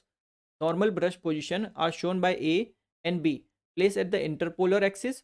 If the brushes are now shifted in the direction of rotation A dash and B dash as shown, the voltage waveform VA dash B dash will resemble. यानी हमें क्या बताना है कि जो voltage की waveform होगी वो कैसी होगी, ठीक है, अगर आप इनको शिफ्ट कर दो ब्रशेस को। क्लियर है चीज़ ये। अब देखो इस टाइप के क्वेश्चंस में पहले आपको कुछ चीज़ें देखो पता करनी चाहिए, ठीक है। पहले फाइंड करिए कि आपको जो डीसी मशीन है, ठीक है, ये बेसिक पूरा स्ट्रक्चर दे रखा है ना, इसमें ये तो कुछ बोला नहीं इसने कि डीसी मोटर है या डीसी जनरेटर है, ठीक है। तो हमें ये सिंपल कोई डीसी मशीन दे रखी है, ठीक है। अब हमें पहले यहाँ पे पता करना है कि डीसी जनरेटर है या फिर डीसी मोटर है ये, ठीक है। ऐसे क्वेश्चन में हमेशा पहले यही करोगे। तो देखो जब भी आप डीसी मोटर की बात करते हो, ठीक है, सिंपल मैं आपको एक स्ट्रक्चर बना के देता हूँ। देखो ये कोई आर्मेचर है मेरा, ठीक है, ये मेरा कोई आर्मेचर है, ठीक है। अब इसमें हमारा ईएमएफ हमें पता है ऐसे प्रोड्यूस होता है ई, ठीक है। अगर आपका इसमें करंट ऐसे बाहर की तरफ फ्लो हो रहा है, ठीक है, तो देखो करंट आपका देखो बाहर की तरफ है, ठीक है, यानी आर्मेचर करंट बाहर की तरफ है, और जो ईएमएफ इंड्यूस है इसकी पॉलरिटी भी देखो कुछ ऐसे ही है। तो दोनों की एक तरह से पॉलरिटी क्या है, सेम है, यानी ये अपोज नहीं कर रहे एक दूसरे का, ठीक है। तो सिंस जब आपका ईएमएफ यानी जो ईएमएफ इंड्यूस हो और आपका जो आर्मेचर करंट या फिर जो भी करंट हो, ठीक है, ये आपकी सेम पॉलरिटी में हो, सेम पॉलरिटी यानी एक दूसरे का ये अपोजिशन नहीं कर रहे, ठीक है, सेम पॉलरिटी, तब तो ये सिंपल क्या हो जाता है, देखो ये देख के पता चला क्या है, डीसी जनरेटर है। और देखो अगर ये सेम आर्मेचर मैं कुछ ऐसे बनाता हूँ, देखो जैसे ये मेरा हो गया आर्मेचर, ठीक है। देन मान लेते हैं कि इस आर्मेचर में हमारा ईएमएफ इंड्यूस हो रहा है ई, ठीक है। अब करंट बट हमारा कुछ ऐसे फ्लो हो रहा है, ठीक है, अंदर की तरफ करंट आ रहा है। तो ऐसा तो कब होता है, जब आपका डीसी मोटर की बात करते हो, बिकॉज डीसी मोटर में यहाँ पे हम सप्लाई देते हैं ना, ठीक है, सप्लाई यहाँ पे प्रोवाइड करते हैं, तभी तो आपका करंट डीसी मोटर में फ्लो होता है, ठीक है। तो करंट ऐसा फ्लो होगा, तो देखो करंट अंदर की तरफ है और ईएमएफ की पॉलरिटी तो अभी भी वही है, ठीक है। तो एक दूसरे के क्या है, ये अपोजिशन कर रहे हैं, यानी अपोजिट पॉलरिटी में, ठीक है। तो जब आपका इंड्यूस ईएमएफ और आपका जो करंट है, ठीक है, ये अगर अपोजिट पॉलरिटी में हो तो ये आपका होगा डीसी मोटर, ठीक है। ऐसे आप डिफ्रेंशिएट करोगे कि आपको मोटर दे रखी है या जनरेटर दे रखा है, ठीक है ना। देखो ये आपका हो गया पहला स्टेप, ठीक है। अब देखो हम सिंपल चेक करते हैं कि हमें जो दिया है, ठीक है, मैंने हमें जो ये कंस्ट्रक्शन दे रखा है, ठीक है, यहाँ पे ये बेसिकली मोटर है या फिर जनरेटर है, ठीक है। देखो कैसे पता करेंगे, सिंपली देखो सिंपल ये जो नॉर्थ पोल और साउथ पोल दे रखे हैं, ठीक है। नॉर्थ पोल में आपकी मैग्नेटिक फील्ड जो होती है वो हमेशा बाहर की तरफ जाती है, ठीक है, नॉर्थ पोल से बाहर जाती है मैग्नेटिक फील्ड, और साउथ पोल में ऐसे एंटर होती है, ठीक है। आप ऐसे जब पोल्स बनाते हो ना, ये आपका नॉर्थ पोल बन गया, ये आपका साउथ पोल बन गया, ठीक है, नॉर्थ साउथ। आपकी मैग्नेटिक फील्ड ऐसे ही तो फ्लो होती है नॉर्थ से साउथ, तो नॉर्थ से बाहर आती है और साउथ के अंदर जाती है, ठीक है। ये मैग्नेटिक फील्ड को ऐसे ही होगी, ठीक है। तो कोई भी एक कंडक्टर ले लो, देखो यहाँ पे जैसे मैं क्रॉस वाला कंडक्टर लेता हूँ, ठीक है। तो क्रॉस वाला अगर मैं कंडक्टर ले रहा हूँ, देखो ये मेरा क्रॉस वाला कंडक्टर है, ठीक है। डायरेक्शन ऑफ रोटेशन देखो दे रखी है इसने, ये ऐसे मूव हो रहा है, ठीक है। तो इस कंडक्टर पे मेरा फोर्स लग रहा है, बेसिकली इस डायरेक्शन में फोर्स लग रहा है, ठीक है। और इस जो कंडक्टर पे जो मैग्नेटिक फील्ड है वो ऊपर की तरफ है, ठीक है। तो ये मेरी मैग्नेटिक फील्ड ऐसे ऊपर की तरफ है, ठीक है। तो ये हो गया बी। अब सिंपल क्या करो, फ्लेमिंग राइट हैंड रूल लगाओ, ठीक है, Fleming right hand rule. Clear है, फ्लेमिंग राइट हैंड रूल लगाओ यहाँ पे और पता करो कि ईएमएफ कैसा इंड्यूस होगा, ठीक है ना। तो यहाँ पे आप देखो सिंपल अगर फ्लेमिंग राइट हैंड रूल लगाओगे, यानी कि आपकी जो थंब होगा, ठीक है, थंब को आप फोर्स की डायरेक्शन में रखोगे, और जो आपकी इंडेक्स फिंगर होगी वो आपकी मैग्नेटिक फील्ड की डायरेक्शन, और जो आपकी मिडिल फिंगर होगी वो आपको सिंपल आपके ईएमएफ की, ठीक है, पॉलरिटी बताएगी। तो सिंपल यहाँ पे देख सकते हो क्या पॉलरिटी आपको मिलेगी, डॉट मिलने वाली है आपको यहाँ पे, ठीक है। क्या मिलेगी? Dot. Fleming right hand rule लगाया तो हमें मिल गई डॉट, ठीक है। यानी ये जितने भी क्रॉस है ना, ये जो क्रॉस का आपको दे रखा है करंट, ठीक है, क्रॉस में ये जो करंट दे रखा है, इसमें जो आपका ईएमएफ इंड्यूस हो रहा है वो आपका डॉट वाला हो रहा है। यहाँ पे भी डॉट हो रहा है, ठीक है। इन सब जगह में क्या हो रहा है? डॉट का ईएमएफ इंड्यूस हो रहा है। और अगर आप देखो, जो डॉट वाला है, ठीक है, नॉर्थ पोल के अंदर जो कंडक्टर्स है उसमें डॉट में करंट दे रखा है, ठीक है। डॉट में अगर है तो उसमें ईएमएफ अगर आपको चेक करना है तो देखो ये आपका फोर्स और मैग्नेटिक फील्ड इसमें नीचे की तरफ है, ठीक है। मैग्नेटिक फील्ड नॉर्थ से बाहर निकल रही है ना, तो नीचे की तरफ। सिंपल इसमें भी फ्लेमिंग राइट हैंड रूल लगाओ तो इसमें आपका क्या आ जाएगा? सिंपल देखो, इसमें तो हमें मिला डॉट वाला ईएमएफ, ठीक है, और इसमें हमें मिल गया ईएमएफ क्रॉस वाला, क्रॉस ईएमएफ, ठीक है ये चीज़। तो यानी कि अब सिंपल जितने भी डॉट है उसमें मेरा क्रॉस वाला ईएमएफ है। तो यहाँ से आप क्या समझ रहे हो? देखो, कोई भी एक पकड़ लो, देखो क्रॉस और डॉट, यानी करंट क्रॉस है, ईएमएफ मेरा डॉट है, तो ये क्या एक तरह से अपोजिट पोलैरिटी के, ठीक है, अपोजिट पोलैरिटी। और अपोजिट पोलैरिटी कब होती है? आपके डीसी मोटर में होती है। यानी ये जो केस दिया हमें, ये किसका दिया है? डीसी मोटर का, ठीक है। तो हमारा पहला स्टेप पूरा हो गया। तो देखो हमारा पहला स्टेप तो हो गया, ठीक है। सबसे पहले फाइंड करो कि डीसी जनरेटर है या डीसी मोटर है, ठीक है। ज़्यादा आपको टाइम भी नहीं लगना चाहिए इसमें, सीधा फिर सिंपल आपको फ्लेमिंग राइट हैंड रूल लगाना है, ठीक है ना। अब देखो दूसरी चीज़ आती है concept of leading and lagging pole tip, ठीक है। ये दो एक कॉन्सेप्ट होता है आपका आर्मेचर रिएक्शन में, ठीक है, ये आपको पता रहना चाहिए। तो देखो पहले इसको फटाफट एक बार समझ लेते हैं। देखो ये आपकी कोई मशीन है, ठीक है, पोल टू पोल मशीन है। अब ये आपका हमेशा रहता है फील्ड फ्लक्स इस डायरेक्शन में रहता है, फील्ड फ्लक्स, और आर्मेचर फ्लक्स हमारा ऐसे नीचे की तरफ रहता है, आर्मेचर फ्लक्स। तो इनका रिजल्टेंट फ्लक्स हमें ऐसे मिलता है कुछ, ये हमारा होता है रिजल्टेंट फ्लक्स, ठीक है। तो टू पोल मशीन में कुछ ऐसा ही आपका रिजल्टेंट फ्लक्स होगा, पाई आर, ठीक है। तो ये रिजल्टेंट फ्लक्स देखो, यहाँ पे आपकी फ्लक्स लाइन्स बहुत सारी है और यहाँ पे आपकी फ्लक्स लाइन्स बहुत सारी है, ठीक है। यानी इन पर्टिकुलर टिप पर आपका फ्लक्स बहुत ज़्यादा है, ठीक है, सिंपल ये कहना चाहता हूँ मैं, ठीक है, फ्लक्स बहुत ज़्यादा। अब देखो स्टैंडर्ड हम डायरेक्शन लेके चलते हैं। ये आपका देखो जनरेटर, ठीक है, क्लॉकवाइज डायरेक्शन में, और ये आपका मोटर, तो मोटर के लिए कौन सी? ओमेगा एम, मोटर के लिए डायरेक्शन होगी एंटी क्लॉकवाइज, ठीक है चीज़। अब देखो इसको सिंपल डिफाइन कैसे करते हैं। मान लो यहाँ पे कोई कंडक्टर पड़ा है, ठीक है, यहाँ पे कोई ये कंडक्टर पड़ा है और यहाँ पे भी कोई ये कंडक्टर पड़ा है, ठीक है। अब आप देखो क्या कर रहे हो, इस कंडक्टर के यहाँ पे बैठे हो, ठीक है, यहाँ पे ये ऐसे आप बैठे हो, ठीक है। और फिलहाल आप जनरेटर के लिए लिख रहे हो, ठीक है। तो जनरेटर के लिए देखो ये ऐसे जा रहा है, ठीक है। तो इस कंडक्टर के लिए इसके आगे वाला पोल टिप कौन सा है? ये वाला, ठीक है, ये इसके आगे है ना। तो जो चीज़ हमारे आगे होती है उसको क्या बोलते हैं?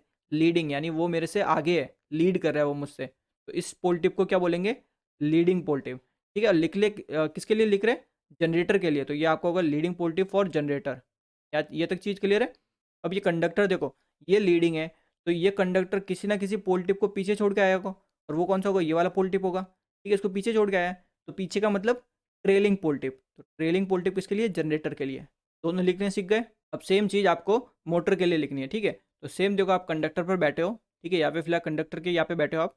अब आप नीचे की तरफ जा रहे हो ऐसे, ठीक है। तो अगर नीचे की तरफ जा रहे हो तो ये कंडक्टर पीछे कौन सा पोल टिप छोड़ के आया होगा? ये वाला पीछे छोड़ के आया होगा, ठीक है, तभी तो इस डायरेक्शन में घूम रहा है। तो पीछे छोड़ के आता है तो उसको क्या बोलते हैं? Trailing pole tip. तो ये आपका ट्रेलिंग पोल टिप, ठीक है, मोटर के लिए। अब इस कंडक्टर को सबसे पहला पोल टिप कौन सा मिलेगा? ये वाला मिलेगा, ठीक है।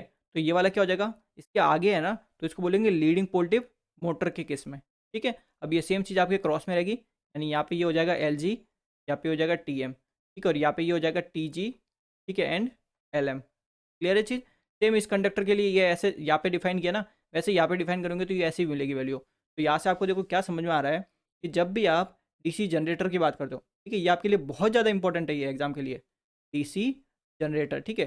तो डीसी जनरेटर में आपने क्या देखा कि आपका जो फ्लक्स है, ठीक है, फ्लक्स वो बहुत ज़्यादा है, ठीक है, फ्लक्स मोर कहाँ पे ज़्यादा है? देखो एट, फ्लक्स ज़्यादा कहाँ पे? देखो यहाँ पे फ्लक्स लाइन्स बहुत सारी है, यानी यहाँ पे फ्लक्स ज़्यादा है, ठीक है। और यहाँ पे आपका जनरेटर का कौन सा पोल है? आपका देखो ट्रेलिंग पोल टिप, टीजी है ना, तो सिंपल क्या बोलेंगे?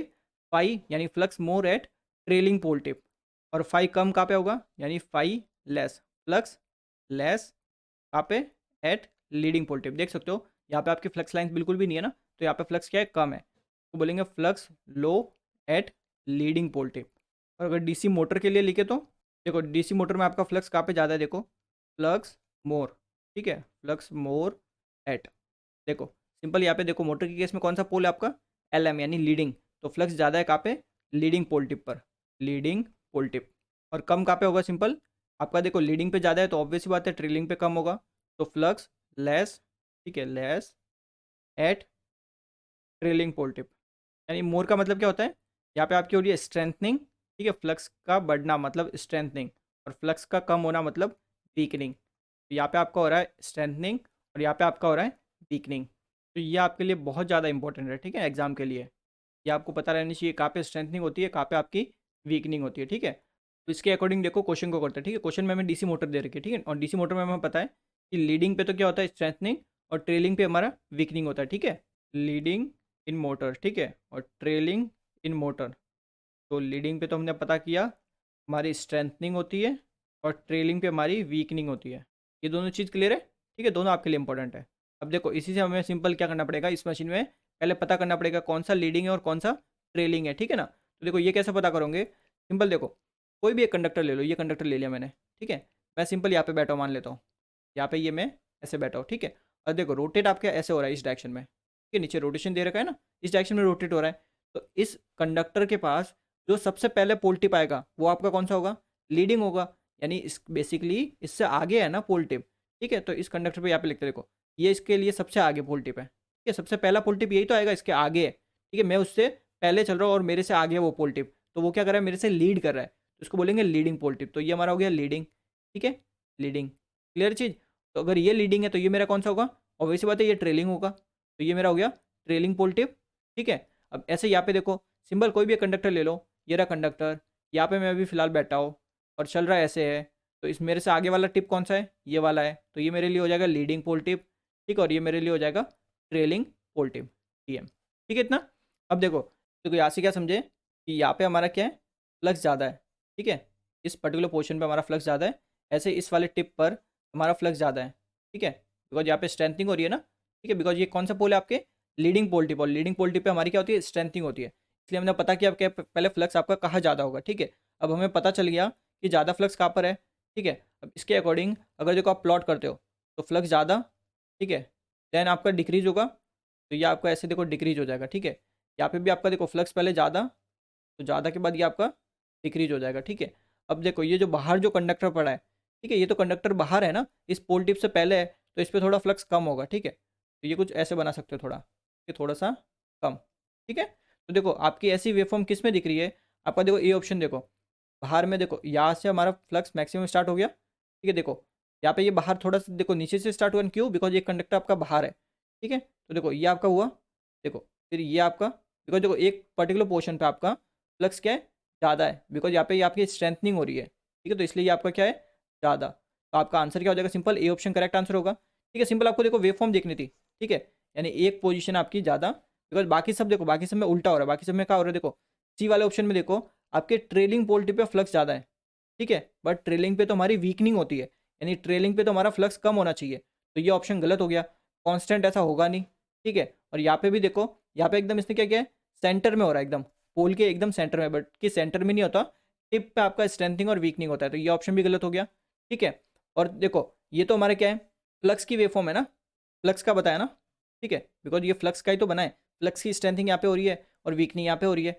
और मैंने बताया भी था कि जी जो आपकी वेवफॉर्म होती है वोल्टेज की या फिर इंड्यूस ईएमएफ की, वो हमेशा फ्लक्स की वेवफॉर्म को ही फॉलो करती है, तो इसलिए मैंने बोला जो फ्लक्स की वेवफॉर्म है वो का वो आपके इंड्यूस ईएमएफ या फिर इंड्यूस वोल्टेज की आपकी वेवफॉर्म बनेगी, ठीक है। इसलिए जो फ्लक्स की वेवफॉर्म है देखो वैसी की वैसी आपकी यहाँ पे ये बन गई, ये चीज़ आपका इस हिसाब से ए ऑप्शन करेक्ट आंसर हो जाएगा।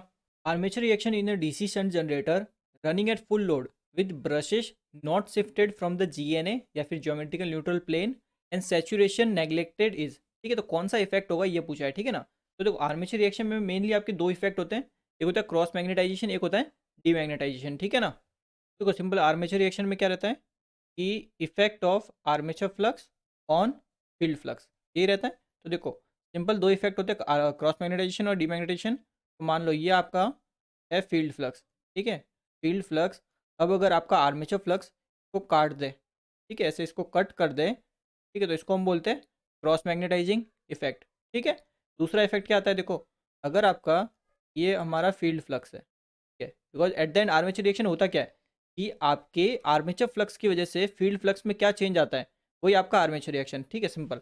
अब देखो दो हो सकता है, या तो काट सकता है या फिर इसको ये कम कर सकता है। कम कैसे करेगा, अपोजिट में, ठीक है, इसके जस्ट अपोजिट में ये जनरेट होगा आर्मेचर फ्लक्स, ठीक है। तो देखो एट द एंड जो रिजल्टेंट फ्लक्स आएगा यहाँ पे, ये हमें कम मिलेगा। ठीक है, कैसे? देखो ये मान लो हमारा 10 वेबर है।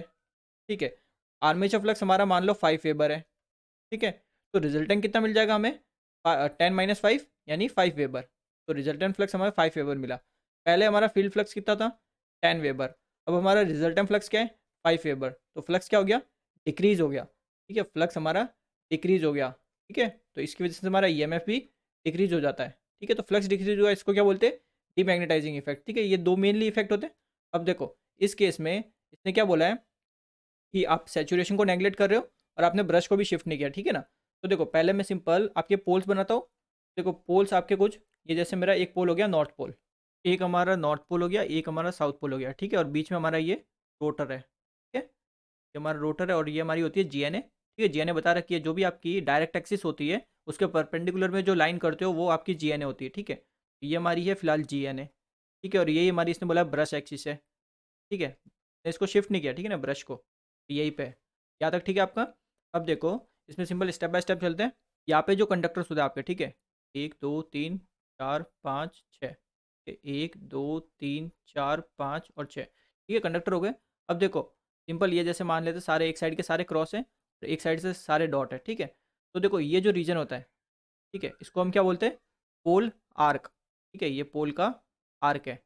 ठीक है, और ये आपका बड़ा होता है। ठीक है, किसी भी मशीन में देख लो, डीसी मशीन में आपका ऑब्वियस बात है पोल आर्क बहुत बड़ा होगा। ठीक है, तो ये वाला पोर्शन आपका या फिर ये वाला रीजन बहुत बड़ा होता है। तो इसके इन्फ्लुएंस में जितने कंडक्टर्स आएंगे, ठीक है, इसके इन्फ्लुएंस में जो कंडक्टर्स आएंगे वो भी ज़्यादा होंगे ना, कंडक्टर ज़्यादा होंगे। अब देखो जो कंडक्टर्स है आपके, ठीक है, ये तो आपका, ठीक है, ये जो कंडक्टर्स है ये आपके क्रॉस है। ये क्रॉस है सारे, तो क्रॉस की वजह से क्लॉकवाइज आपका ईएमएफ होगा, और इस साइड वाले सारे डॉट हैं, तो डॉट की वजह से एंटी क्लॉकवाइज होगा। तो एट द एंड जो फ्लक्स होगा वो आपका यह नीचे की तरफ ऐसे होगा। ठीक है, यानी पाई है यहीं पे होगा। ठीक है, और जो हमारी फील्ड एक्सिस है वो आपके कुछ ऐसे होगी। ठीक है, बिकॉज नॉर्थ से साउथ पोल होगी ना। ठीक है, नॉर्थ से साउथ पोल। तो देखो यहाँ पे क्या हो रहा है आपका, ये आपकी फील्ड फ्लक्स हो रही है और ये आपकी ऐसे आर्मेचर फ्लक्स हो रही है। ठीक है, तो सिंपल क्या हो रहा है, क्रॉस हो रहा है ना, तो इसको हम क्या बोलेंगे कि क्रॉस मैग्नेटाइजिंग इफेक्ट, यानी सिर्फ आपका एक क्रॉस मैग्नेटाइजिंग इफेक्ट ही हो रहा है। क्लियर है चीज़? बिकॉज हमने ब्रश को शिफ्ट नहीं किया। ठीक है, ब्रश को शिफ्ट नहीं किया हमने, और सेचुरेशन को भी हमने नेगलेक्ट कर रखा है। In the DC machine, without any brush shift, the shift of the magnetic neutral axis owing to the armature reaction, यानी आपकी जो मैग्नेटिक न्यूट्रल एक्सिस है MNA, ये आपकी शिफ्ट होती है। ठीक है, तो डीसी मशीन की बात की है। ठीक है, तो देखो सिंपल आप लिख सकते हो, अगर आपका डीसी जनरेटर होगा, डीसी जनरेटर, तो आपकी जो नई MNA होगी, ठीक है, फिर जो MNA होगी वो शिफ्ट होगी डायरेक्शन ऑफ रोटेशन में। ठीक है, जिस डायरेक्शन में आपका जनरेटर रोटेट कर रहा है उसी डायरेक्शन में आपकी MNA शिफ्ट होगी। और डीसी मोटर में क्या हो जाएगा, सिंपल जो आपकी एमएनए होगी वो शिफ्ट होगी अपोजिट डायरेक्शन में। ठीक है, जिस डायरेक्शन में रोटेशन हो रहा है ना आपके मोटर का, उसकी अपोजिट डायरेक्शन में शिफ्ट होगी। ठीक है ना? तो आपका सिंपल देखो सी ऑप्शन करेक्ट आंसर हो जाएगा। देखो, in the direction of rotation for the generator and against the direction of rotation for the motor. ठीक है, in the DC machine on no load. No load की बात की है। ठीक है, सिंस हमारा इसने नो लोड बोला है, तो नो लोड मतलब आपका देखो आर्मेचर करंट फ्लो नहीं होगा। ठीक है, सिंस अगर आपका आर्मेचर करंट ही फ्लो नहीं हो रहा तो आपका आर्मेचर फ्लक्स भी नहीं होगा, यानी आपका जो फाई ए है ये भी आपका ज़ीरो। ठीक है, अगर फाई ए ही ज़ीरो है आपका, ठीक है, तो सिंपल इस केस में क्या होगा, जो एम एन ए होगी, ठीक है, मैग्नेटिक न्यूट्रल एक्सिस, ये आपकी कोइंसाइड करेगी। ठीक है, magnetic neutral axis and G N A, ठीक है, लाई अलॉन्ग सेम एक्सिस। ठीक है, तो आपका सी ऑप्शन करेक्ट आंसर हो जाएगा, यानी coincide with the geometrical neutral axis. ठीक है, इसके लिए डिटेल में जानना है तो सिंपल आप आर्मेचर रिएक्शन वाली मेरी वीडियो देख सकते हो। ठीक है, उसमें सब समझा रखा है कि एम क्या होती है, जी क्या होती है, और कैसे एक ही एक्सिस पर ये लाई करेंगे। In a DC machine running with heavy load with the brushes located on the geometrical neutral axis, आपके ब्रश देखो जी पर है। ठीक है, स्पार्किंग होती है। ठीक है, ब्रश पे सही है। तो अब देखो ये किसकी वजह से होती है स्पार्किंग, ये पूछा है, तो आपको भी पता है जब भी आपका लोड कनेक्टेड होता है, ठीक है, हैवी लोड है, ठीक है, तो उससे क्या होगा, आर्मेचर करंट फ्लो होगा, आर्मेचर करंट फ्लो होगा तो आर्मेचर फ्लक्स प्रोड्यूस होगा। आर्मेचर फ्लक्स प्रोड्यूस होता है, उस वजह से हमारा क्या होता है, फ्लक्स पूरा डिस्टॉर्ट हो जाता है, यानी आर्मेचर रिएक्शन होने लग जाती है ना उसमें। ठीक है, यानी आर्मेचर रिएक्शन होगी तो उस वजह से आपकी क्या होगी, एम जो होगी, एम आपकी शिफ्ट हो जाएगी। ठीक है, वो शिफ्टिंग की वजह से ही आपका क्या होता है, स्पार्किंग होता है, the shifting of the magnetic neutral axis. ठीक है, तो ये सिंपल कैसे होता है स्पार्किंग वगैरह, ये सब आर्मेचर रिएक्शन वाली वीडियो में बता रखा है मैंने। Due to magnetic saturation flux per pole in a DC machine without brush shift. ठीक है, तो देखो फ्लक्स मैग्नेटिक सैचुरेशन की वजह से जो फ्लक्स पर पोल होता है आपकी डीसी मशीन में, ठीक ठीक है, उसमें क्या इफेक्ट आता है ये पूछा है। तो देखो अभी तक हम समझाते हुए आ रहा हूँ मैं आपको, ठीक है। जैसे ये आपका कोई पोल होता है, ठीक है, एंड यहाँ पे ये आपका एक पोल होता है, ठीक है।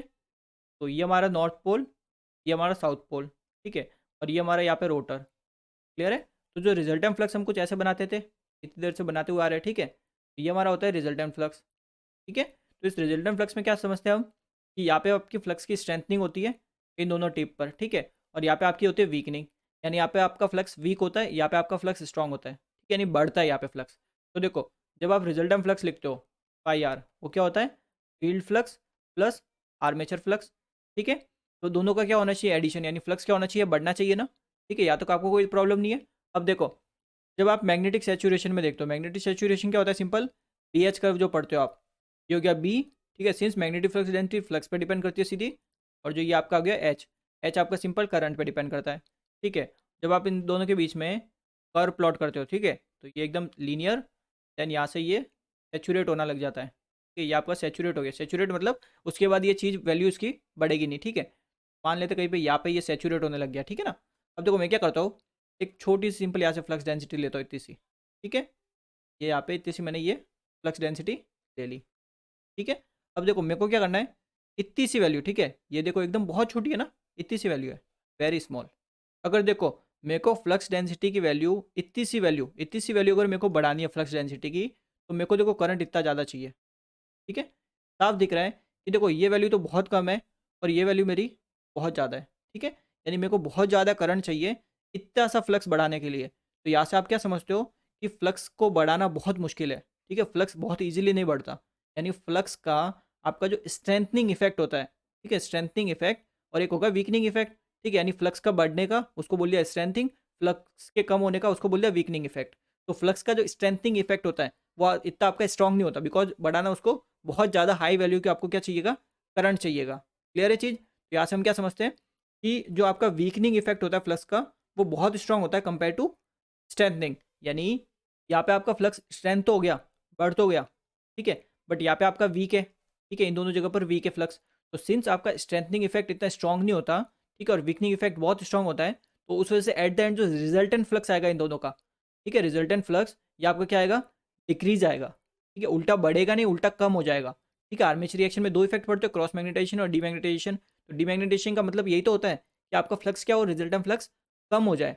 तो हम इसलिए बोलते हैं कि रिजल्टेंट फ्लक्स कम हो जाता है मैग्नेटिक सैचुरेशन की वजह से, बिकॉज मैग्नेटिक सैचुरेशन से हमें पता चलता है कि आपका वीकनिंग इफेक्ट स्ट्रांग होता है compare to strengthening effect. Clear है चीज़।